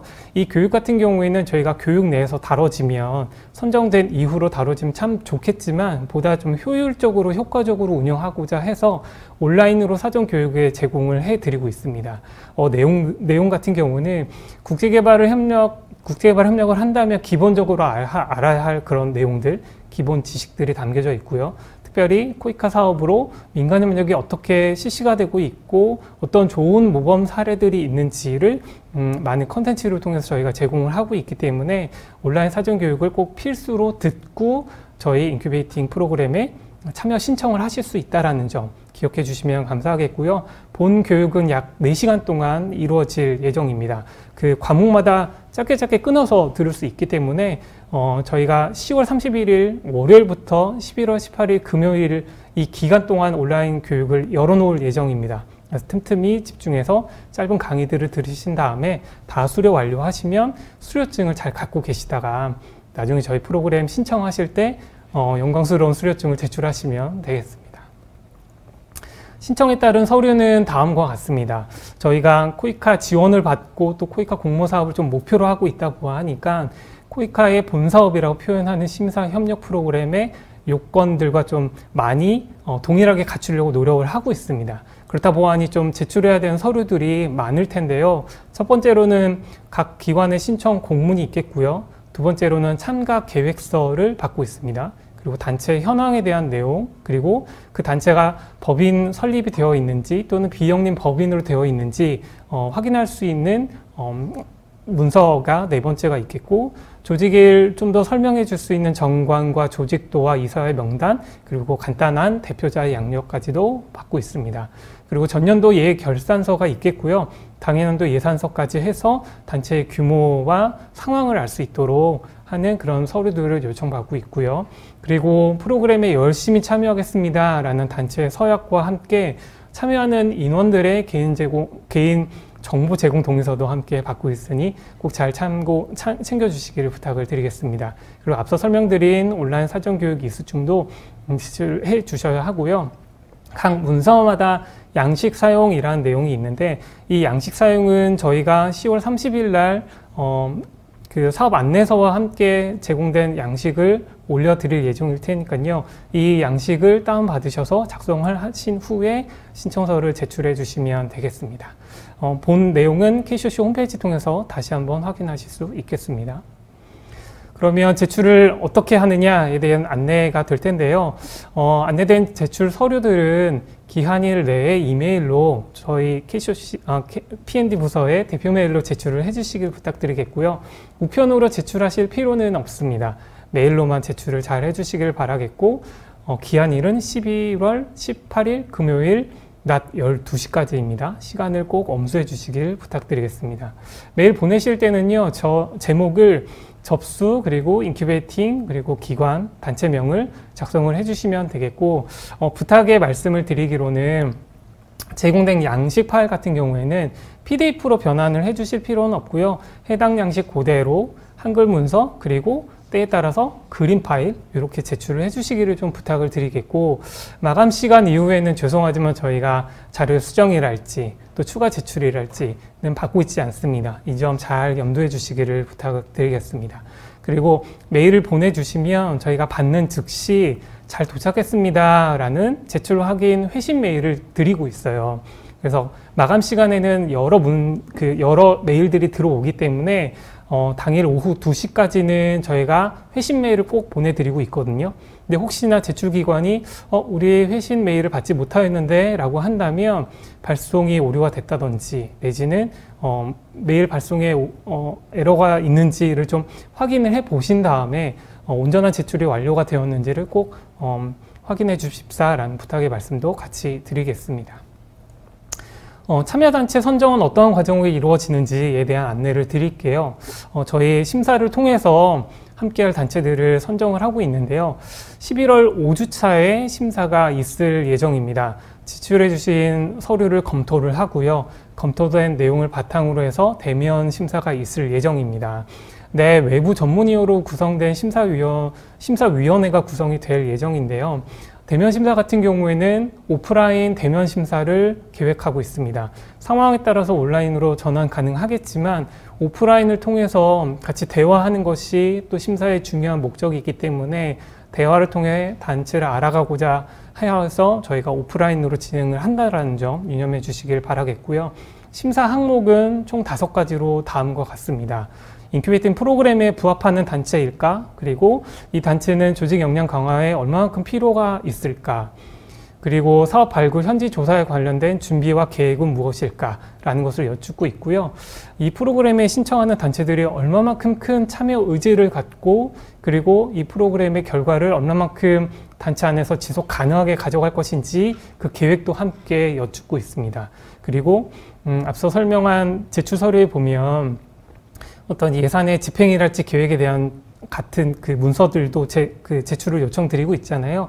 이 문서들을 통해서 단체의 투명성과 정보 공개의 상황들을 여쭙고 있습니다. 그래서 심사 항목이 얼마만큼 잘하고 있느냐라는 것을 본다라기보다도 이 단체가 얼만큼 하고 있는지, 그리고 부합성과 역량 강화의 필요성과 얼마만큼 성장하고자 하는 그 가능성, 의지를 확인한다라는 것이 우리의 심사 항목임을 잘 기억해 주시면 좋을 것 같습니다. 이렇게 대면 심사를 통해서 최종 결과 발표는요, 12월 초로 예정하고 있고요. 메일을 보내주실 때에 동일한 메일로 최종 결과를 이메일로 안내해 드리고 있습니다. 이렇게 선발된 단체는 그 다음 스텝으로 조직 역량을 진단하는 진단 과정에 있습니다. 앞서서 뭐 영상으로든 또 참여 단체의 사례로 설명을 드렸는데요. 보시는 이 책자 조직 역량 진단 도구를 가지고 실시하게 되는 조직 역량 진단이 되겠습니다. 우리 조직이 얼마만큼 역량 강화를 할 수 있을까?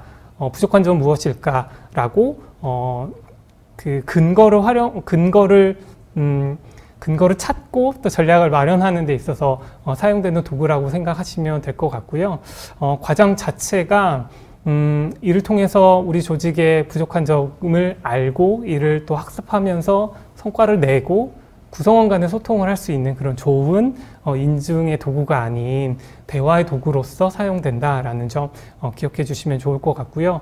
영상을 통해 설명을 드린 대로 첫 번째로는 단체가 자가 진단을 할 터인데 저희가 제공해 드릴 워크숍의 형태로 진행이 될 예정입니다.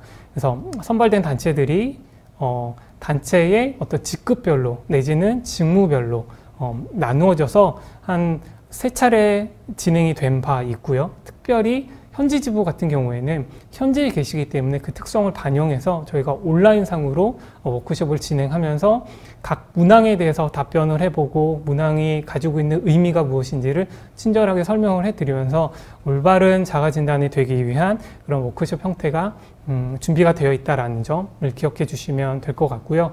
일정 안으로서는 저희가 12월 1주차에 진행을 하고자 합니다. 그리고 특별히 리더십 대상은 12월 6일 날 실시될 예정이니 인큐베이팅 프로그램에 참여하고자 하는 단체들 같은 경우에는 이 날짜를 꼭 미리 확인해 주셔서 워크숍으로서 참여할 수 있는 그 날짜로 미리 잡아주시기를 좀 부탁을 드리도록 할게요. 그래서 이렇게 워크숍 형태의 자가 진단이 완료가 되면 저희 사업부서에서는 진단 결과를 분석을 하게 됩니다. 그래서 앞서 보셨던 그 오각형의 분석 그래프를 가지고 저희 전문가와 함께 단체를 방문해서 보다 깊은 이야기를 나누면서 전문가의 진단이 이루어질 텐데요. 단순히 표로 제시된 숫자에 근거하지 않고 대화를 통해서 조직 구성원들과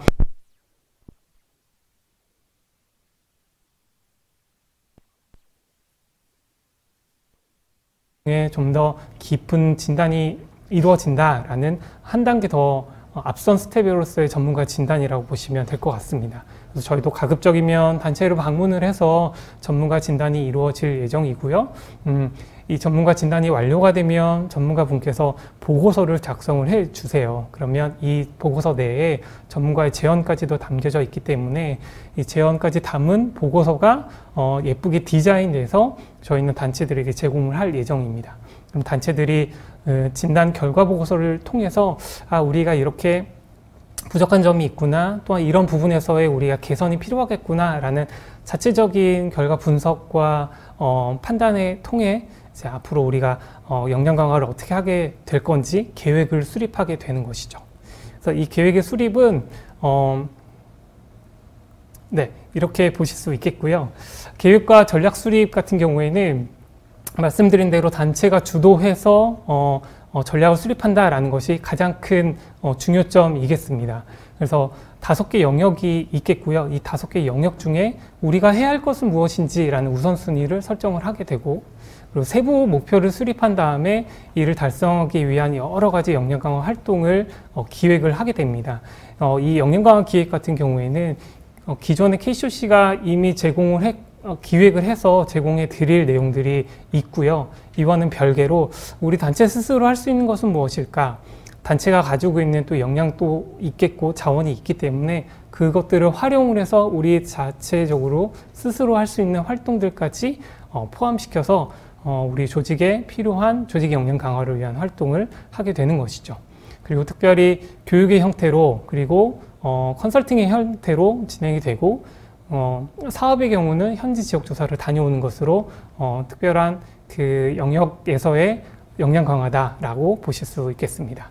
그리고 이 외에도 단체들이 필요하게 된다면 추가 활동을 기억해서 역으로 저희에게 제안을 주시면 그 내용까지도 저희가 잘 제언을 통해 구성을 해서 추가 활동까지도 가능할 수 있게끔 기회를 제공해 드리고 있습니다.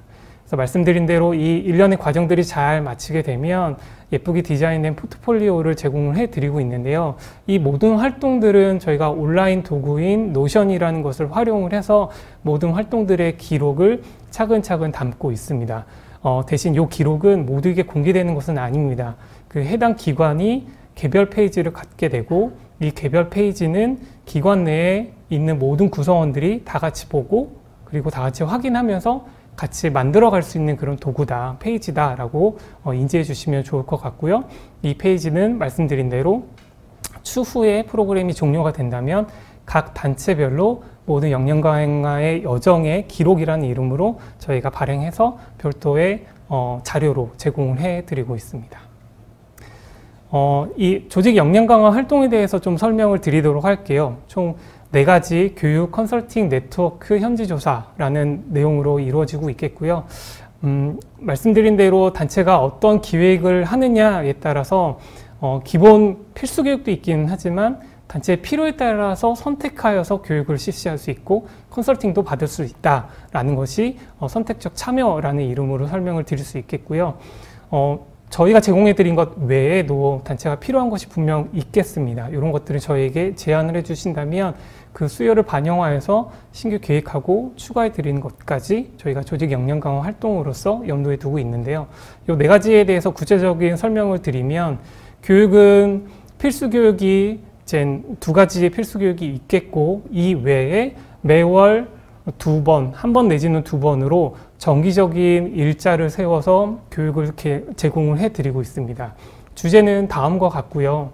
이 교육들은 선택이긴 하지만 앞서 참여단체들이 이야기했듯이 우리 조직에 어떤 부분이 필요하고 어떠한 사람이 이 교육을 들으면 좋겠다라는 것을 미리 그림을 그려보고 계획을 세워본 다음에 때에 따라서 참여자가 달라질 수 있겠고 또 때에 따라서는 선택과 집중을 할 수 있는 그런 교육이 되겠다라고 설명드릴 수 있겠습니다.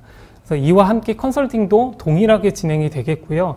모든 컨설팅을 참여하시면 좋겠지만 또 시간과 관계상 여력상 되지 않을 터인데 대신 전략에 따라서 우리가 꼭 이 컨설팅만을 참여해야겠다라고 신청을 해주시면 저희가 적절한 그 전문가를 사전에 제공해 드리기 때문에 매칭을 통해서 단체와 컨설턴트가 1대1로 오붓한 시간을 가지면서 우리 단체에 대한 더 깊은 이야기를 나눌 수 있는 장점이 있는 프로그램이다 라고 컨설팅을 소개해 드릴 수 있겠습니다. 또 주제는 참 다양합니다. 더 많은 주제들이 저희가 준비를 하고 있고요. 그 제목으로 봤을 때는 너무나도 또 필요한 것들이 많을 텐데 또 역으로 제안을 해주시면 많은 컨설팅으로 제공해 드릴 예정입니다. 그리고 3번째로는 네트워크 활동이 있겠는데 앞서서 참여단체가 또 참여단체의 어떤 제언으로서 등장을 했었는데요. 참여한 단체들끼리의 네트워크 활동이 좀 더 있었으면 좋겠다라는 이야기를 해주셨어요.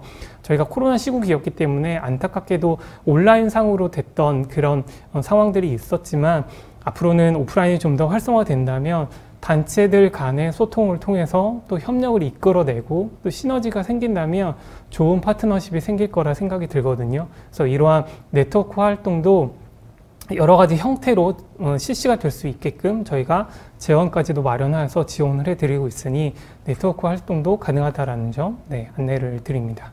그리고 마지막으로 많은 분들이 기대를 하고 있죠. 현지 조사에 대한 부분인데요. 조직 역량의 5가지 카테고리가 있는데 그 중에 사업에 해당되는 역량 강화 활동이 되겠습니다. 프로그램 참여 단체는 모두 현지조사 지원 대상이 됩니다. 대신 저희가 한 단계 스텝을 좀 마련을 해두고 있는데요. 조사계획서를 작성을 하고 작성된 조사계획서를 저희 쪽에 제출해 주셔야 합니다. 그럼 제출된 조사계획서를 저희가 내부 평가하고 외부 전문가를 통해서 평가하는 그 과정이 있는데요.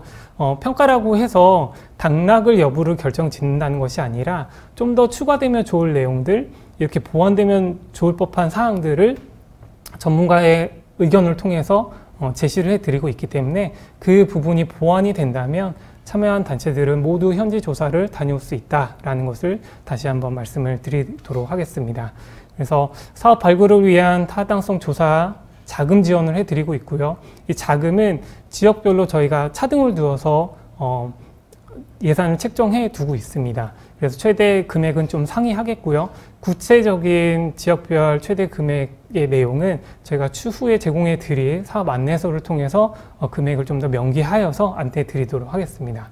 그리고 매칭 자금은 없고요. 자부담이 없다라는 점. 하지만 계획에 따라서 단체가 예산 수립을 통해 집행은 가능하기 때문에 저희가 해드리는 매칭과 그 다음에 지원 금액은 다르다라는 것은 다시 한번 기억해 주시고 추후에 제공될 사업 안내서를 통해서 확인해 주시길 부탁드리겠습니다. 현지 조사 기간은 60일간으로 되어 있고요. 일정상 내년 4월과 5월 2개월에 걸쳐서 다녀오실 수 있습니다. 뭐 한 주, 두 주, 내지는 뭐 한 번, 두 번 이렇게 자유롭게 계획을 수립을 하셔서 지역조사를 다녀오실 수 있겠고요. 때에 따라서 선발대가 먼저 가고 후발대가 다녀온다든지 다양한 형태로서 지역조사가 실시되고 있으니까요. 그 기회를 잘 활용해 주시기를 바라겠습니다. 다녀오셔서는요. 현지 조사가 어떻게 잘 실시가 되었는지 결과 보고서를 작성을 해 주셔야 하고요. 예산 사용에 따른 정산 보고서를 제출을 해 주셔야 합니다. 이 결과 보고서 같은 경우에는 코이카의 시민사회 협력 프로그램 사업을 제언하시는 단체들이라면 잘 아실 텐데요. 이 결과 보고서 또는 사업 타당성 조사서라는 이름으로 코이카에서는 사업 제안을 받을 때 요청하는 서류 중에 한 가지로 요구받고 있습니다. 그래서 지역조사 다녀오시는 분들은 이 결과보고서를 잘 작성을 하신다면 이 문서로 코이카 제안서를 제안서 내실 때 이 문서를 활용하실 수 있겠고 또 앞서 설명드린 대로 5점이란 가점이 올해부터 새롭게 적용이 되었기 때문에 여러 가지로 좀 장점이 크다라는 것을 함께 말씀드릴 수 있을 것 같습니다. 말씀드린 대로 계획서 양식과 운영 지침은 단체 선정 완료 후에 공유될 예정이니까요. 단계별로 저희가 정보를 제공을 하면서 양식을 공유한다는 점 양해해 주시길 부탁을 드리겠습니다. 그리고 코로나19 관련 안내사항이라고 좀 적어놨는데요. 코로나 시국이 많이 완화가 되고 있기는 하지만 또 다른 어떤 질병이랄지 내지는 변수들이 많이 있을 거라고 예상이 되고 있기 때문에 우리가 사전에 겪었던 경험이 있으리라 봅니다. 그래서 이 경험을 잘 10분 활용을 하여서 추후에 팬데믹이랄지 또는 어떠한 재해 가운데 우리가 해외 출국을 어떻게 할 수 있을까, 해외 사업을 어떻게 할 수 있을까라는 그런 개념의 유념을 좀 잘 해주십사라는 그 부탁의 말씀으로 이 내용들을 그대로 좀 살려놨습니다. 그래서 언제든 다시 한번 각성할 수 있고 환기할 수 있다라는 것을 좀 안내를 드리고 있고요. 때에 따라서 이 안내들이 선발된 단체들한테는 적용이 될 수 있겠고 또 반영이 될 수 있다는 것을 좀 기억해 주셨으면 좋겠습니다. 자, 이제 전체 추진 일정을 다시 한번 좀 정리를 하면서 앞으로 참여하는 단체들은 어떠한 스텝을 밟아갈지에 대해서 마지막으로 정리를 한번 해보도록 하겠습니다. 자, 오늘이죠. 오늘 사업 설명회가 있었고요. 저희가 다가오는 31일 날 사업 안내서와 그리고 프로그램 신청에 따른 양식들을 홈페이지를 통해서 올려드릴 예정입니다. 그리고 동일한 날에 온라인 교육이 오픈이 된다는 점, 정해진 기간 동안 강의를 잘 들으신 다음에 수료증도 잘 챙겨 하신다는 점을 말씀을 드리겠고요. 단체 선정이 11월과 12월 대면 심사까지 포함이 되어서 단체 선정 과정이 이루어질 예정입니다. 특별히 대면 심사가 있기 때문에 저희가 소통하는 측면으로 그 기간을 중요하게 생각하고 있습니다. 그래서 선정이 된다면 선정을 위한 대면 심사가 있다라는 거 다시 한번 기억해 주시길 부탁을 드리겠고요. 선정된 단체들은 발빠르게 이제 역량 진단하는 진단 도구의 활용 단계가 있습니다. 그래서 말씀드린 대로 직급별로 내지는 또 직책별로 이루어질 예정이고, 특별히 대표님들 대상으로는 별도의 워크숍이 있다라는 거, 그리고 지부 대상으로는 온라인에 워크숍이 있다라는 거 기억해 주시면 좋을 것 같고요. 그 워크숍이 끝나면 결과를 분석해서 전문가와 함께 단체를 직접 방문하고 좀 더 깊은 이야기를 들은 다음에 저희가 보고서를 제공해 드릴 예정입니다. 그러면 단체들은 그 보고서를 통해서 우리가 역량 강화를 위한 어떠한 단계를 통해 전략을 세워야겠구나 라는 전략을 수립을 하시게 되고요.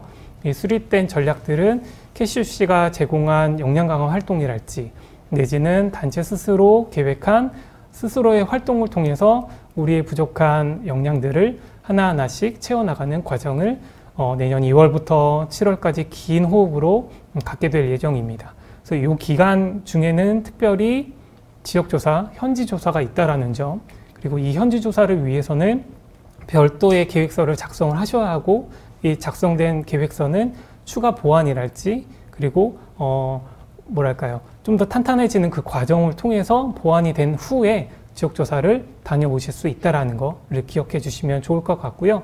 다녀오신 다음에는 결과 보고서를 쓰시고 정산하는 과정을 통해서 다시 한번 우리가 했던 역량 진단 도구를 통해서 사전과 사후를 테스트해보는 것으로 전체 추진 일정을 마무리가 내년 2023년 8월에 이루어질 예정입니다.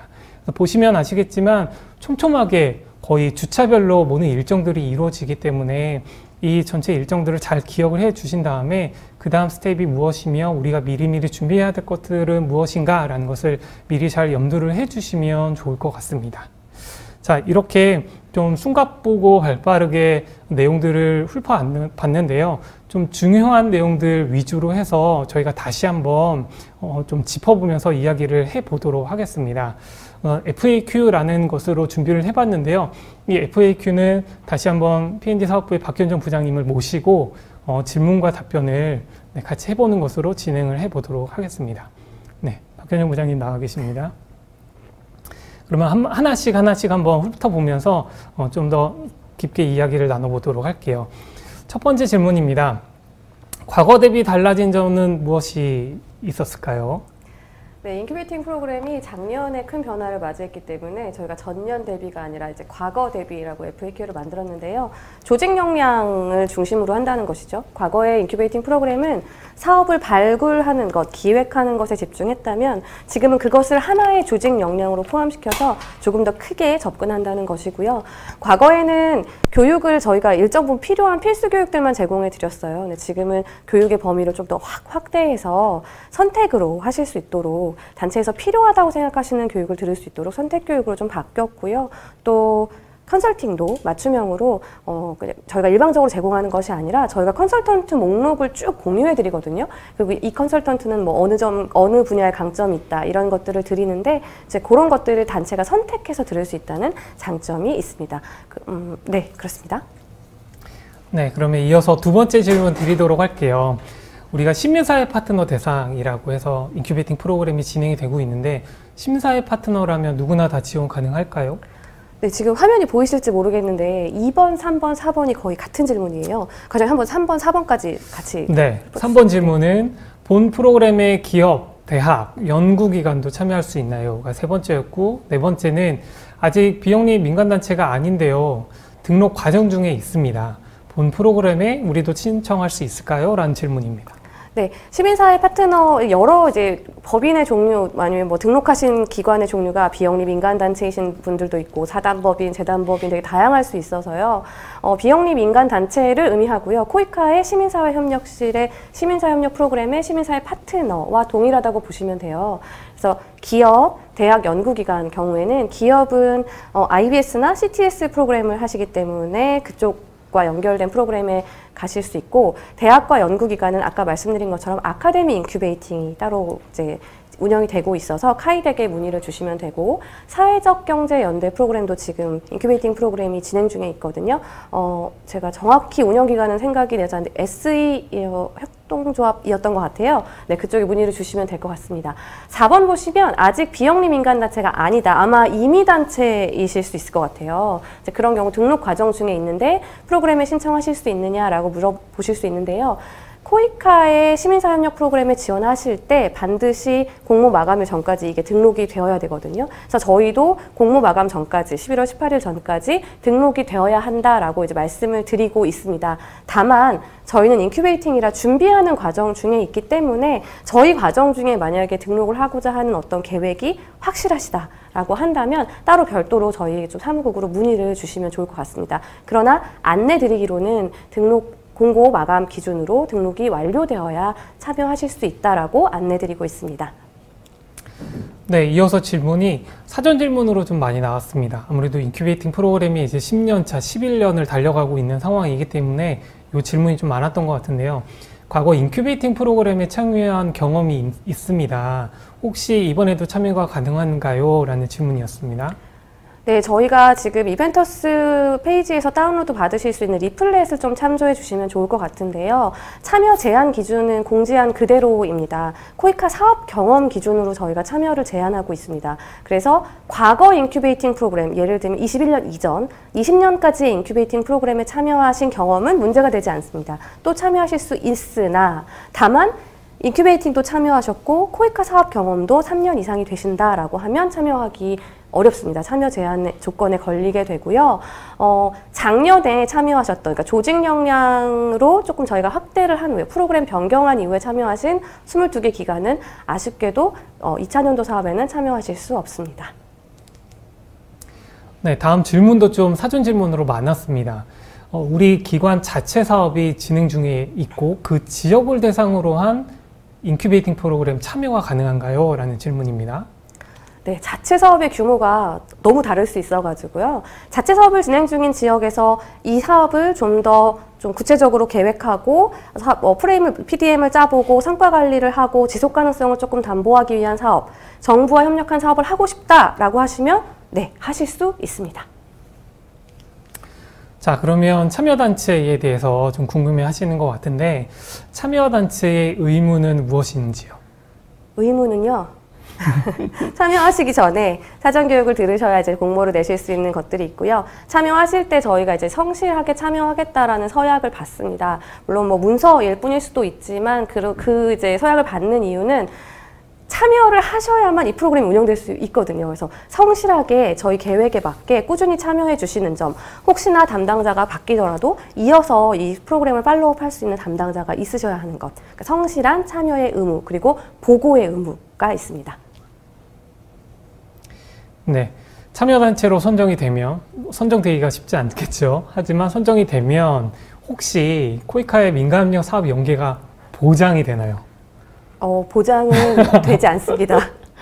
보장은 되지 않고요. 다만 아까 앞서서 오은수 대리님도 설명해 주시고 한상필 과장님도 설명해 주셨지만 코이카 사업, 그러니까 진입형이든 성장형이든 공모에 참여하실 때 현지의 사업을 기획하심에 있어서 사전조사가 이루어졌는지 사전조사 보고서를 필수적으로 제출하시게 되어 있어요. 그것은 인큐베이팅을 통한 보고서일 수도 있고요. 기관이 자체적으로 수행하신 사전조사 내용일 수도 있거든요. 아무래도 조금 충실한 내용의 보고서가 들어가니까 좀 거기서 저희가 자신감을 가질 수 있지 않을까요? 다만 연계가 보장되는 것은 아니고 동일하게 공모에 참여하셔서 다른 기관들과 경쟁하시게 됩니다.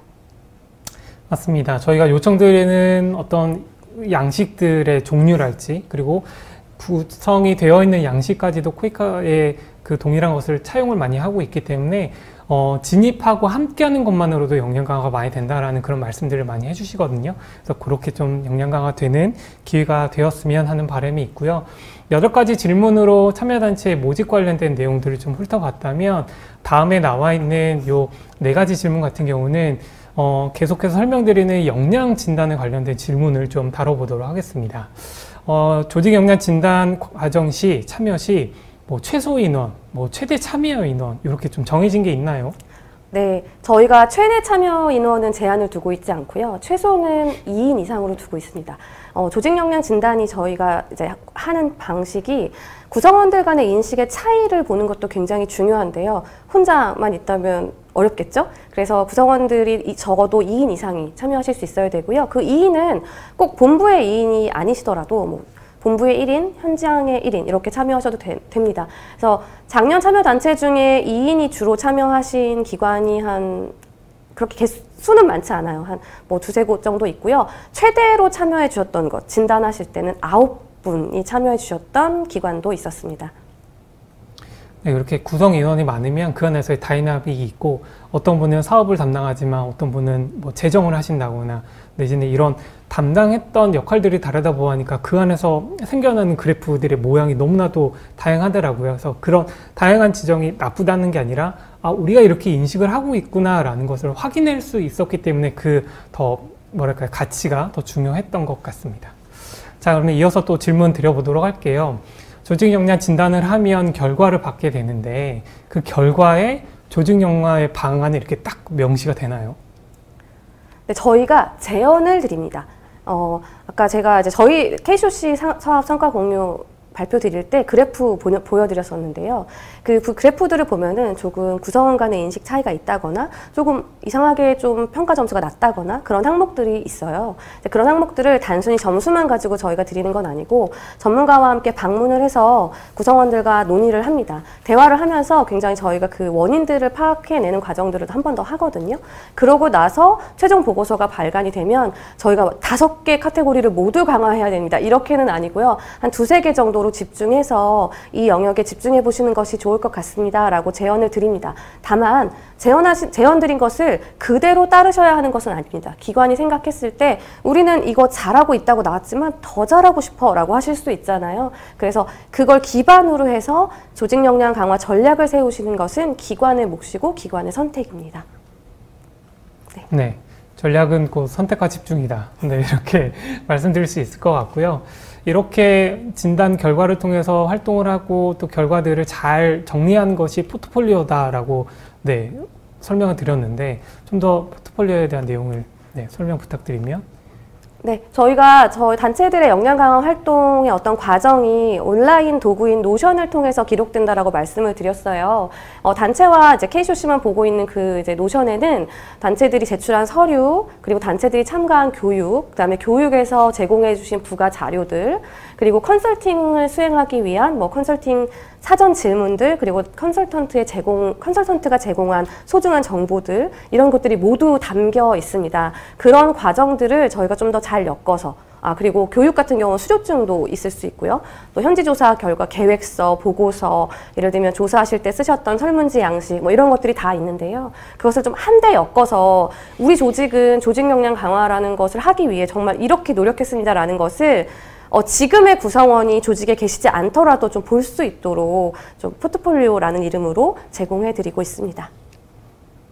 네, 저희가 신경 써서 이 포트폴리오는 예쁘게 단체별로 커스터마이징 해서 로고까지 해서 드리고 있으니까요. 네, 올해 선정된 단체들 좀 기대해 주시면 좋을 것 같고요.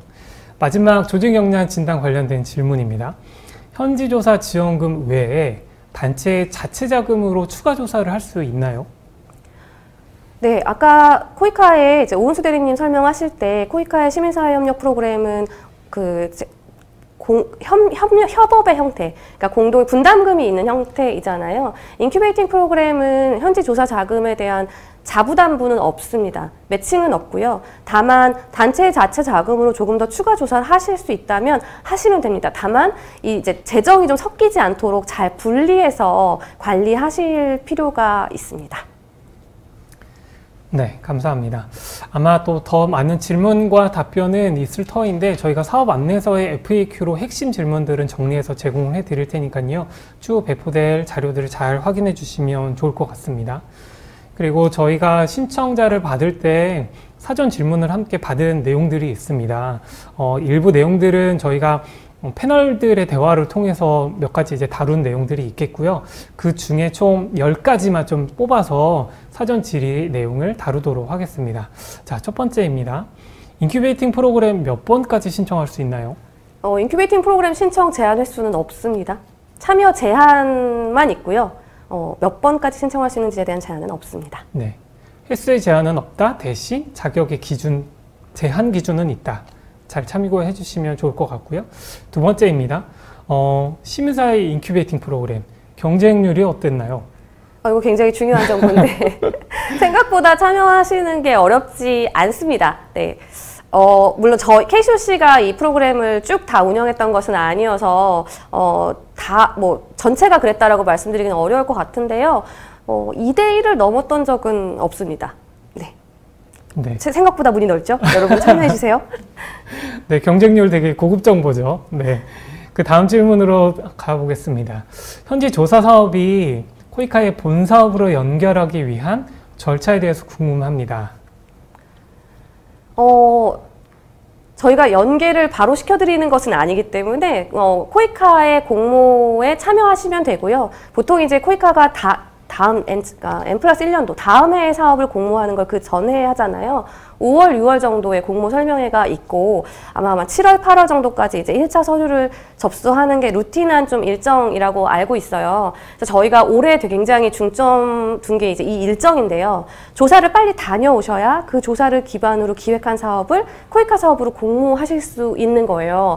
사실 1차 년도에 참여하신 기관들은 그게 조금 빡빡했어요, 일정이. 그런데 이제 올해는 4월, 5월에 조사를 가실 수 있도록 저희가 지금 계획을 하고 있거든요. 그러면 그 따끈따끈한 조사 결과를 바탕으로 코이카 사업 공모로 바로 진입형이나 성장형으로 들어가실 수 있지 않을까라고 예상하고 있습니다. 또 코이카뿐만이 아니라 다른 이제 재원들이 있습니다. 그런 공모 사업들 정보도 저희가 교육 내에서 조금 더 제공을 해드리면서 사업을 연결하실 수 있도록 도움을 드리고 있습니다.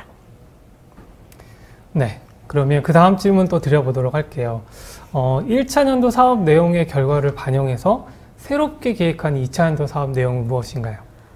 인큐베이팅 프로그램을 이야기해 주신 것 같습니다. 네네. 저희가 아까 패널 토크에도 말씀을 드렸는데 2차 년도에는 지금 아까 말씀드린 일정을 조금 코이카 공모 사업으로 갈 수 있게끔 좀 조정한 것이 있고요. 교육 같은 경우에도 조금 더 다듬어서 진행될 예정입니다. 컨설턴트 같은 경우에 저희가 작년에 그러니까 1차 년도에 조금 미진했던 지역이나 분야가 있어요. 그런 부분에 컨설턴트들을 조금 더 보강할 예정입니다. 그리고 저희가 조직 역량 진단 도구를 아까 패널 토크에도 말씀드렸지만 좀 일반에게 공개해서 굳이 인큐베이팅 프로그램에 참여하지 않으시는 단체들도 조금 체크리스트 수준으로 활용하실 수 있도록 할 예정입니다.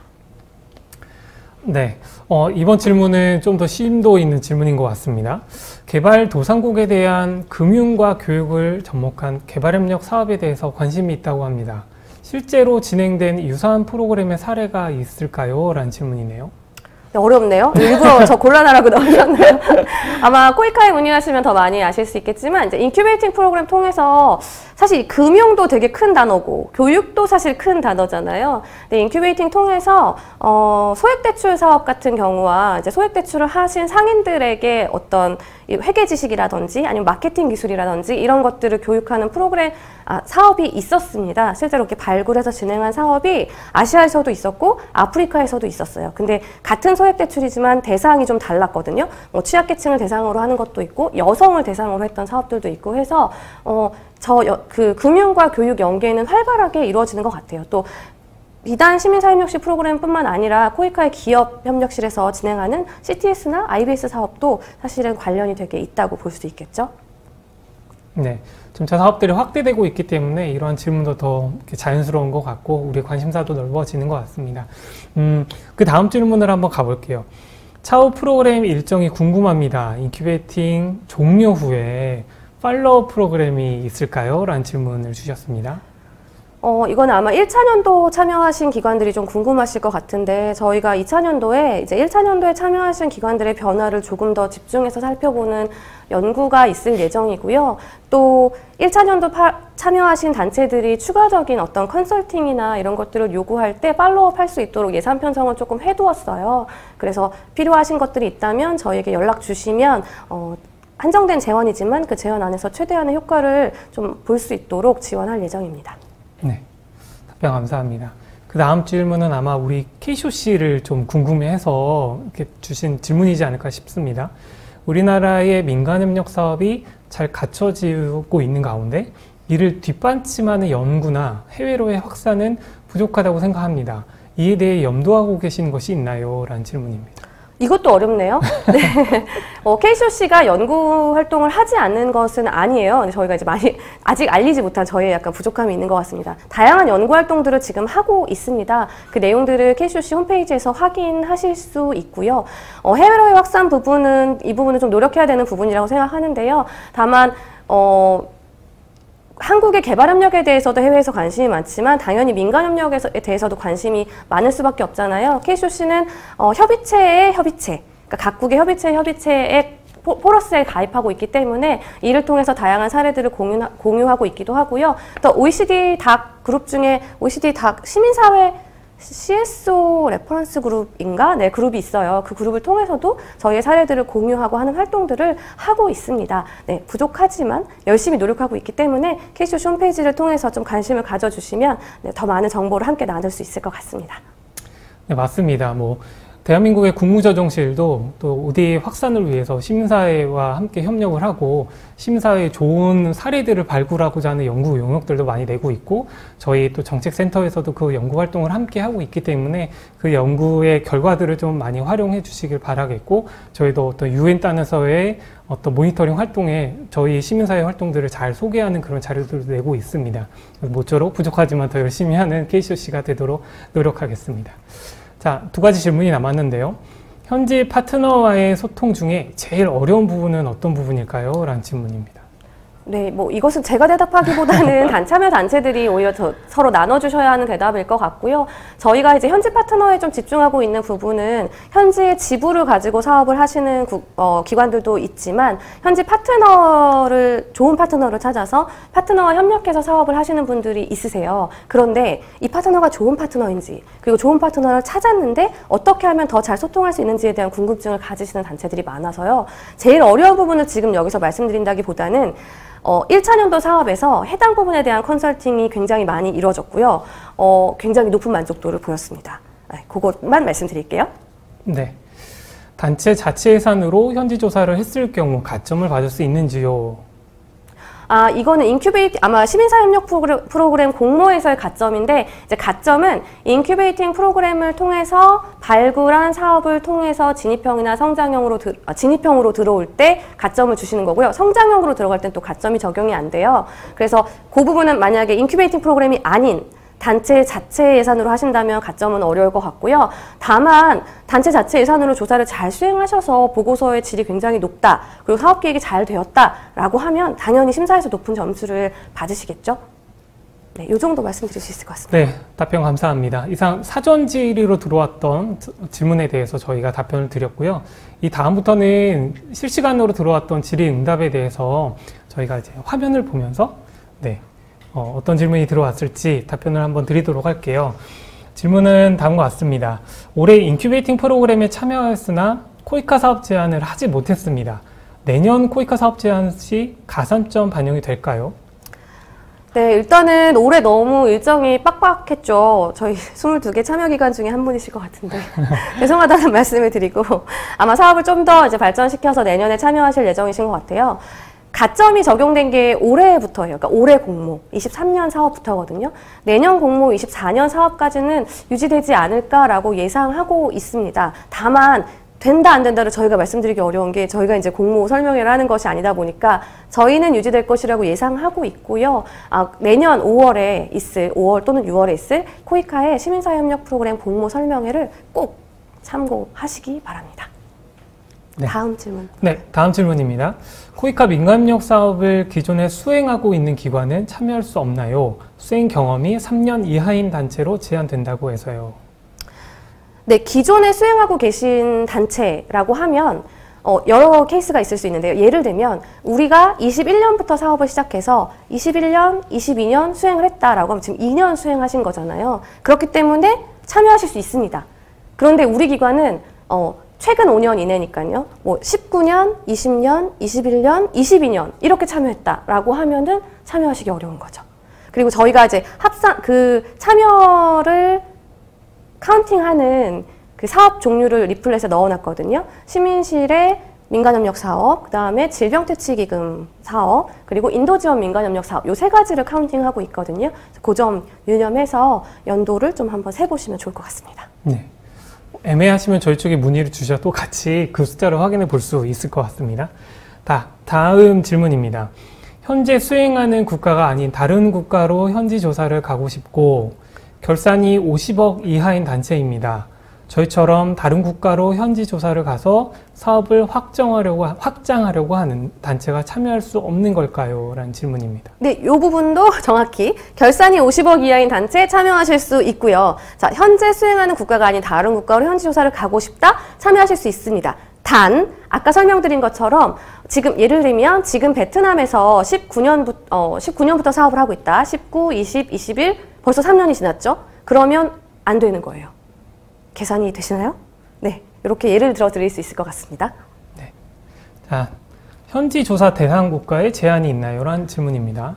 네, 저희는 코이카 민간협력 인큐베이팅 프로그램이잖아요. 그래서 코이카 공모 설명회 때, 그러니까 사업으로 진행하기 어려운 제한 국가는 동일하게 적용이 됩니다. 그러니까 OECD 닥 수원 국가 외에는 지원이 되지 않고요. 또 이제 외교부 안전 단계도 참고를 해주셔야 합니다. 다음 질문입니다. 현지 조사 비용이 최대 1,500만 원인데 이 비용이 좀 더 증가할 필요를 느낍니다. 증가할 가능성이 있나요? 뭐 달러 환율이랄지 물가 이것들 고려해서 말씀 주신 것 같습니다. 올해 단체들 너무 고생하셨죠. 올해 고시 환율과 진짜 환율이 달라가지고 과거 저희 경험을 기반으로 하면 아시아 지역이 최대 지원금이 1,200만 원이었는데 1,200만 원을 다 쓰시는 그 기관이 많지 않았어요. 작년에 전 기관 다 이제 소진을 하셨어요. 그러니까 그만큼 지금 달러 환율이 증가해서 좀 어려운 상황이긴 하죠. 저희가 가능성이 없다라고는 말씀드릴 수 없을 것 같고요. 다만 한정된 예산이 있고 또 시민사회 파트너 인큐베이팅 프로그램만 있는 것이 아니라 아카데미 인큐베이팅 프로그램도 있기 때문에 그 형평성이 좀 고려가 돼야 돼요. 그래서 저희가 단체 선정을 하고 나면 저희가 25개 단체를 뽑는 것을 목표로 하지만 사실 조금 더 적어질 수도 있고 많아질 수도 있고 해서 편성된 예산 한에서 이렇게 증가할 수 있는 가능성이 있다면 아카데미 파트너와 함께 협의해서 할 수 있는 가능성은 있습니다. 다만 지금 증가할 것이다 라고 말씀드리기는 어렵습니다. 네, 2가지 정도의 질문이 남았다고 하네요. 인큐베이팅 참여하는데 조직 구성원 최소 인원수 제한이 있나요? 라는 질문입니다. 아까 말씀드렸던 것처럼 진단과 동일한데요. 최소 그래도 2인 이상은 되셔야 하고요. 그냥 이거는 뭐 제한 조건은 아니지만 2인 이상이신데 저희 이제 과거 참여단체 중에 한 분만 제 본부에 계시고 나머지 분들 현장에 계시는 단체도 있었거든요. 근데 굉장히 힘들어 하셨어요. 왜냐하면 교육 일정이 빡빡하고 많은데 참여하고 싶으셔도 사실은 기관의 다른 일정들이 있잖아요. 그러다 보니까 너무 아쉬워하시기도 하시더라고요. 그래서 좀 기관의 다양한 입장을 좀 같이 나눠주실 수 있는 실무자분들이 좀 많이 참여해 주시기를 좀 권장을 드립니다. 네, 더 깊은 뭐 진단 때문이라도 아니면 교육의 다양한 어떤 혜택을 누리는 것이 봐더라도 좀 다양한 구성원들이 참여하면 참 좋을 것 같습니다. 자, 마지막입니다. 혹시 대면 심사일에 담당자들이 모두 해외 출장 중이면 어떻게 할까요? 되게 현실적이시네요. 일단은 참여하실 거라고 확신이 드는 기관이네요. 대면 심사일을 저희가 미리 공지를 드리는 이유가, 일정을 공지를 드리는 이유가 이런 것들 좀 맞춰주십사 하시는 거고요. 그렇지만 또 현장 사업만큼 중요한 게 어디 있어요. 출장을 가셔야 되면 또 가셔야죠. 그런 경우에는 아마 저희가 줌으로 연결을 한다던가 할 것 같아요. 1차년도에도 전체 인원이 줌으로 연결된 건 아닌데 현지 지부에서 지부장님이 너무 이 심사에 참여하시고 싶다는 의사를 밝혀주셔서 저희가 줌하고 현장 두 개 동시에 진행을 하기도 했었습니다. 방법은 찾을 수 있기 때문에 네, 뭐 진행상의 어려움들은 저희가 방법을 찾아가면서 진행하도록 하겠습니다. 네. 환경은 저희가 다 만들어 드릴 수 있습니다. 하지만 대면 심사를 통해서도 느껴지는 호흡이 있잖아요. 또 온도도 있기 때문에 저희가 그것부터가 단체를 알아가는 과정이라고 여기고 있거든요. 그래서 심사도 가급적이면 대면을 통해서 웃으면서 봤으면 좋을 것 같습니다. 자, 이상으로 저희가 사전 질문과 그 다음에 실시간으로 받았던 질문 모두를 좀 설명을 해드렸고요. 아마 더 구체적인 질문들 또 궁금함들이 있을 터인데 저희 KCOC P&D 사업부로 추후에라도 연락을 주시면 친절하게 답변을 해드리는 것으로 하겠고요. 또 다가오는 10월 31일 날 관련된 사업 안내서와 양식들 다 공유를 해드릴 테니까요. 저희 홈페이지도 잘 관심 있게 봐주시기를 부탁을 드리도록 하겠습니다. 자, 그러면 약속된 시간이 됐습니다. 저희 또 긴 시간 동안 올 한 해 했던 우리의 성과들 그리고 이를 기반으로 해서 2000년도는 어떻게 운영이 될지에 대한 긴 호흡의 설명들을 드렸는데요. 잘 참고해 주셔서 인큐베이팅 프로그램이 좀 더 많은 단체들이 혜택을 드리고 또 이 성장 가운데서 좀 더 좋은 프로그램이 될 수 있도록 여러분들이 많은 의견을 주시기를 부탁을 드리겠습니다. 그럼 오늘 행사는 이것으로 마치도록 하고요. 끝까지 경청해 주시고 또 참여해 주신 여러분들께 감사하다는 인사 말씀드리면서 저희는 이상 물러나도록 하겠습니다. 감사합니다.